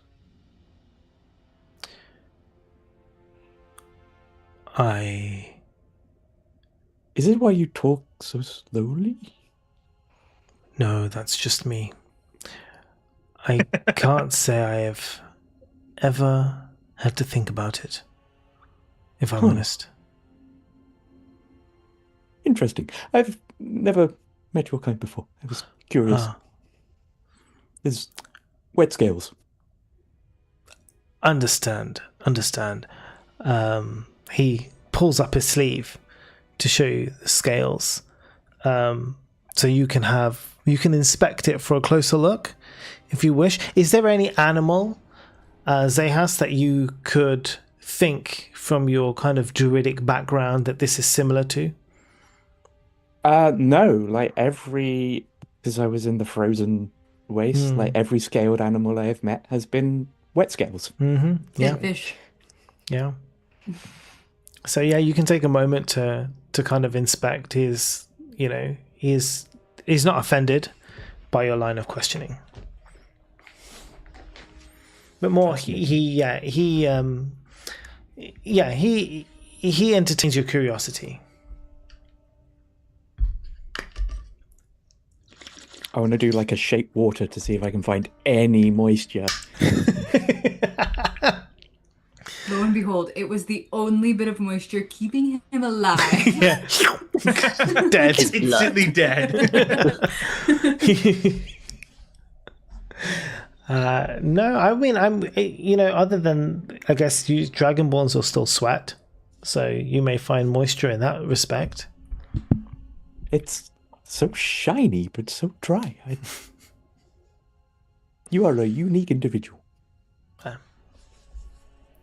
I jump in and say, if you go to the ink, if you go to the map shop and you get the red ink and you dip dye your cloak, just the bottom part, in the red ink, and then you wash it a few times, it'll kind of wash out into this like really deep crimson color, and it'll really make the red in your scales pop. Well, thank you for the advice. Yeah, I think it would also bring out your eyes. You're very handsome. Oh, well.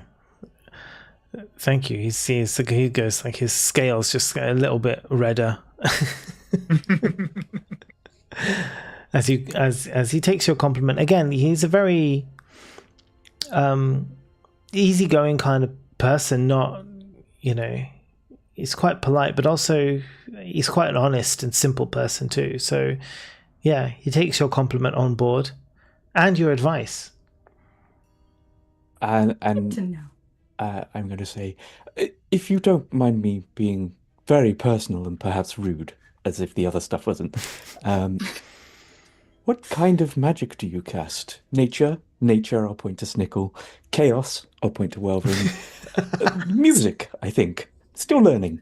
I'll point to Thundara. Yeah, I think. My magic comes from my ancestry, and I choose to channel it for purposes of good. Sometimes it can be chaotic in nature, and at times it can feel a little bit more natural. However, depending on the way I channel it and I choose for good. Not all do, but I do.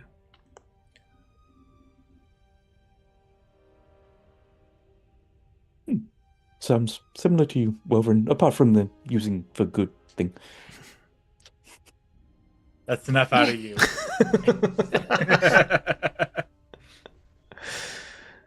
Right. Where are you guys going? I think we're going to move on. I would like to go find where the poisoned quill is. I don't want to go in right now, but I just want to know where it is. Okay, sure. Right, so that's one thing to do.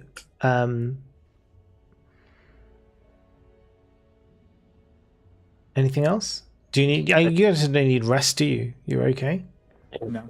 Yeah. All right. Can we ask Felix, is there anything else in this establishment worthy of our attention?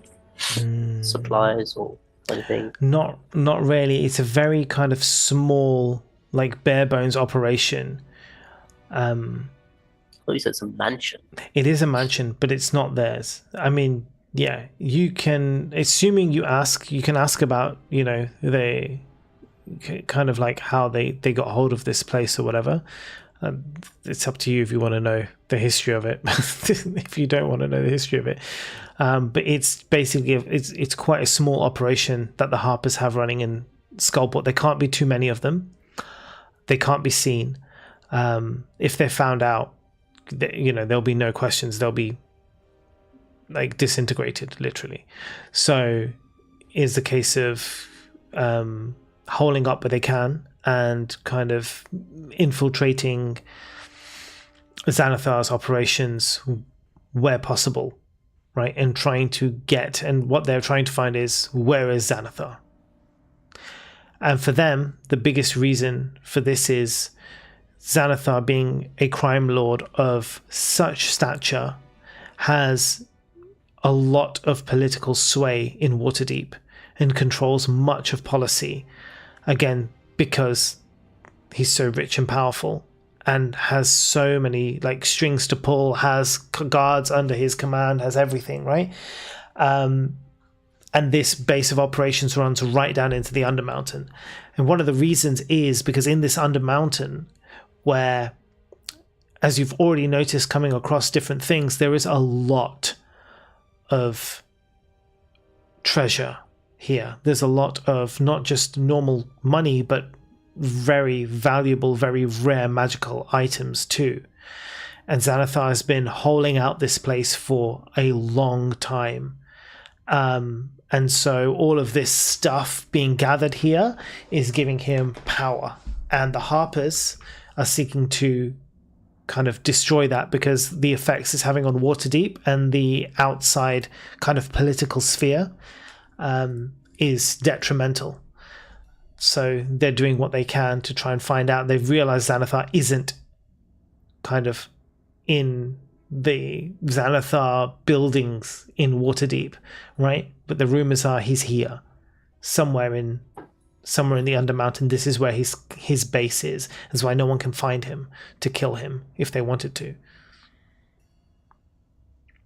I have a question for Felix. Mm-hmm. How do you avoid getting attention from the spectrals? Or spectators? Is that what they are? Mm-hmm, yeah. Mm-hmm. Again, infiltration. We keep our heads down. We don't draw attention to ourselves. And we work in the employ of Xanathar. So although you may see us out and about, look carefully upon each person you meet. Look for the pin. And he showed, again, the pin that he's handed you guys. It will be hidden. It won't be obvious. But take your time. Anyone you meet who works for Xanathar, look for the pin. If you see the pin, you know that you're amongst friends. Well, what if you're giant and pink? Then how do you avoid attention and keep your head down? It's never really been a strong suit. I suppose it is easier for some than it is for others. Maybe you sit this one out and let the small goblin run ahead. You could always wear the crown just as a a thing to wear around. I do love an accessory. I'll have But you know, then I'm perfectly average for a goblin. I love the idea of Thundara has to wear a crown, but then becomes a white man. She will not like that. On International Women's Day. On International Women's Day. All of a sudden, everyone's just like giving everything to Thundara. It's just like every door is open. It's just like, oh, you need a diamond. so Here's 10 diamonds. Here you go. It's like, oh, okay. Nice. Oh god. Felix, in the Bat's Roost, right? That's who's. You reckon they have detect magic to detect if we put magic on the 4 or 5? Well, they definitely have ways of finding out. I would assume, possibly through use of spells or, well, I would say an anti-magic field, but I know that their own fighters have resorted to using magic when losing. So perhaps, yes, something along the detection line.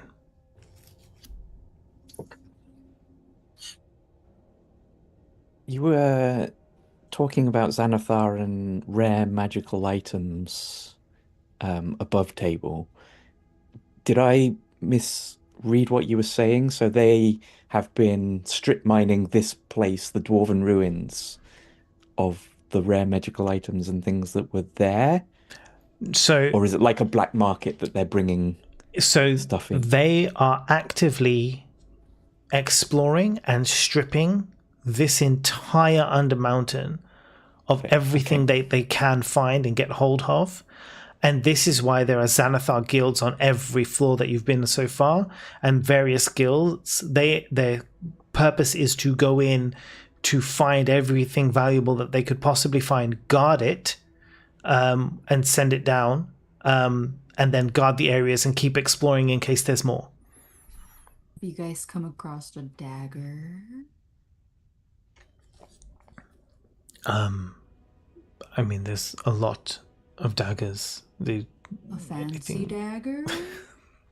Shiny dagger. Shiny dagger. You'd need to be a bit more specific, I'm afraid. A dagger that somebody else took notes about?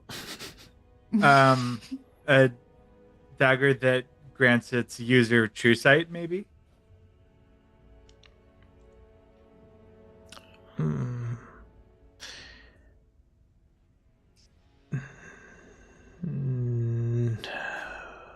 If such a thing did exist, I would expect the person or persons who have it in their possession to probably be, I guess, at least appear powerful to some degree. I haven't seen anything like this. They may be keeping it under wraps. But if not, I guess you'd probably find them also showing off in various places, maybe in some of the taverns or at Bat's Roost itself. Thank you. Of course. Right. So guys, are you leaving this place? Are you staying here? What's your goal? Go on, Thundara.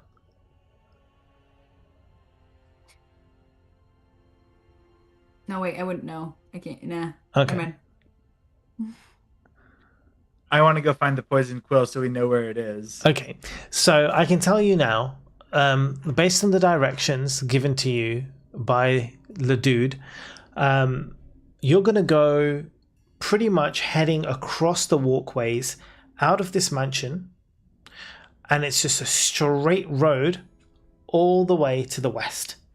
Right? So you're on the east, you're at the one end, you're going to go all the way to the west, and that's where you're going to find the Bat's Roost. Halfway on that journey is the poison quill. Okay. And it's, like I say, it's literally a straight platform that goes all the way through the middle. once you come out, you go around, and then it's a straight platform that just goes right the way through. So you would know where the poison quill is, right there. Anything fun on the way? There Like are more anything things, so interesting? we can, as we're coming to time, if what you want to do is go straight to Bat's Roost, we can start at Bat's Roost next time. If you want to see some of the things that are on the way, we'll do that next time. So we'll start there, and we'll go and I'll tell you all the different places that you see along the way from where you are now to Bat's Roost. So you can I choose think that we next want to time. sightsee. You want to That's sightsee? our- I want to do Yeah. it like I do Baldur's Gate 3. I go into every single Yeah, building. absolutely. Yeah, because there is 1, 2, 3, 4, 5, 6. From what you can see, just on the way to Bat's Roost, there's like 6 other places that you can go into, right, and explore. So you don't have to rush. You can take That's your our time. next session. Yeah, well, that's what I mean. It's like a whole next session. Yes, Shasta. I really want to do something. Okay, go on.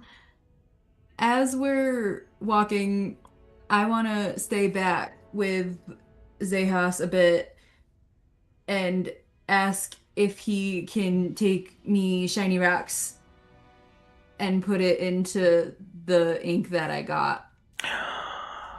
Do you want to do? Oh, yeah, we can do that now. This can be like a last thing. Whilst, because we didn't get to do it today, but whilst I show you I show everybody your figures, so I can show you guys too, because now I have a new camera set up that I can also show this to you as well. So hold on a second. I'll do it for you guys in a separate thing.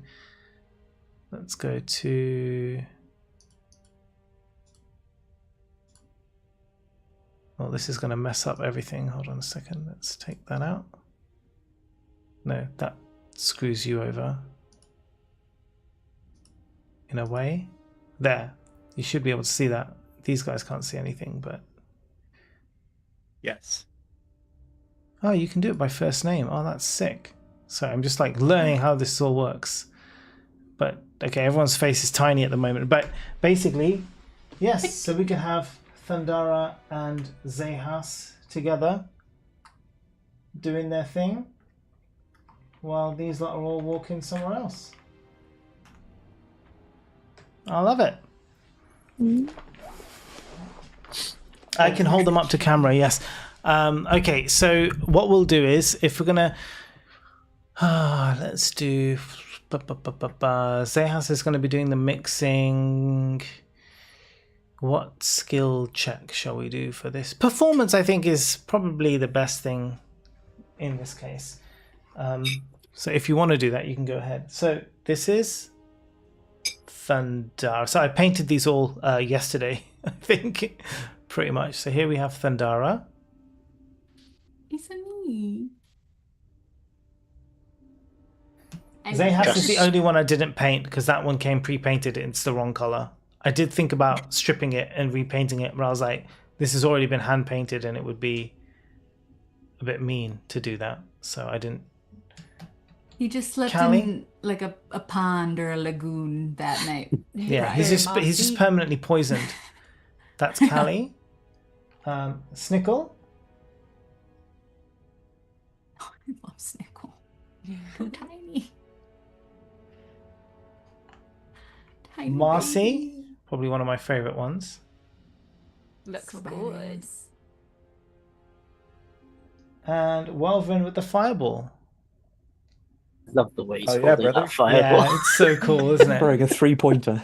Yeah. I tried to make them look as similar to the characters that we have had created. Let me turn off that share now.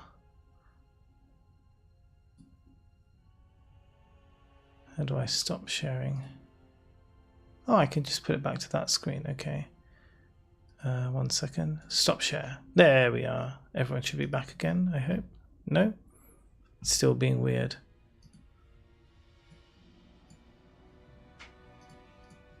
Okay. It's okay, Well, we're not important. yeah, I didn't want to put you back to the way you were for some reason. And I don't know why. But it's fine. We'll just deal with that another time.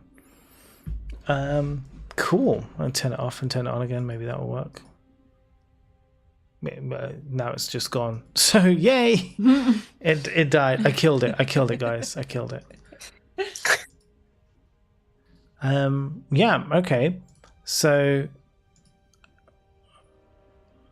well, everyone's still here. You can still hear them though, so that's fine. Yeah, so did you want to roll the performance and we'll see?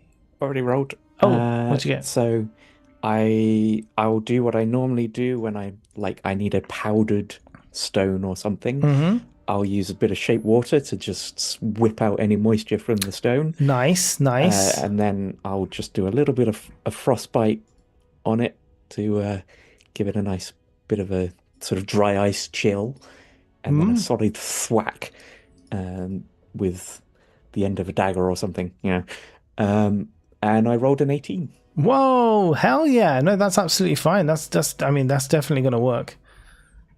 Yeah, that's going to give you the desired effect. Good job. I would say you have glittery ink. Powdered stone. I put in the ink and I take out a piece of fucking chiffon or something that I most likely am carrying. And I wrap it up and I tie a little ribbon with the quill in there. And I say thank you as I'm running away from Zehas up to Marcy. And I hand it to her and I say, Happy International Women's Day. Oh, that's beautiful. This is the sweetest thing ever. That's we stunning. must end this day in an arm wrestle. Yeah, we have have to. We have to. Oh, that's actually going to be really fun.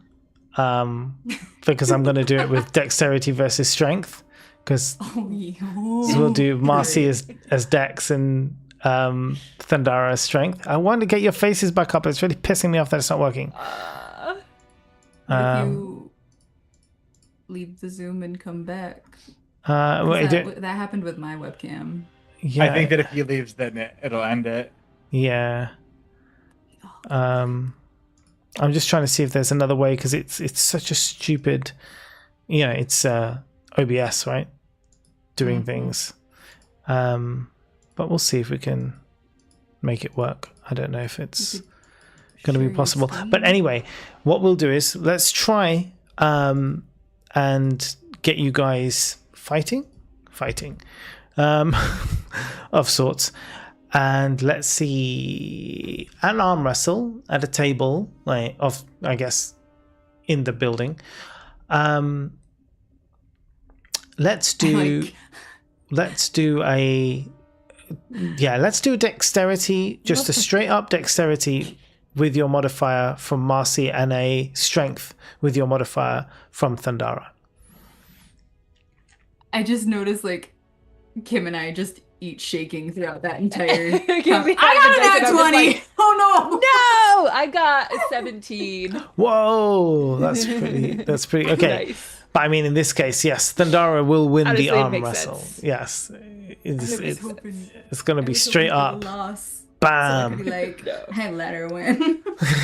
I mean, it was a tough fight, That though. would be it. 20 versus 17. It was a tough fight. I gave it my all. Yeah, you did, and there was times where it was back and forth, but eventually Thundara won out. Yeah. You almost died, Thundara, from this one. You almost died. Don't get on her wrong side. You know what she does. I pick up Snickle and I set him on the floor. Oh. I dig myself in soil. Oh. Okay, hold on 1 second. I'm just gonna try this thing.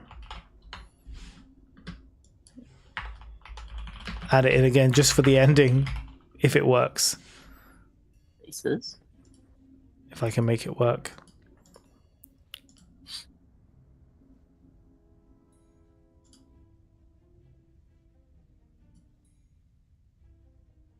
It usually hates me when I try and do anything, and it's hating me again. It's basically, it'll work, but what it needs is it needs a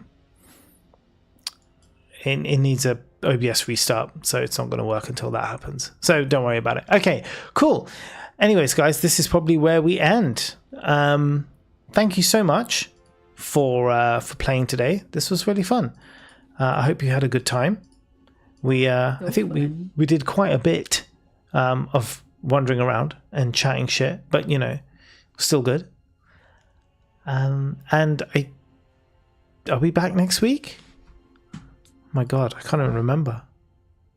I think This so. weekend Your parents are in town, but I don't know what their I plans will are. double check. I am available next week. It's Mother's Day, but it should still be available.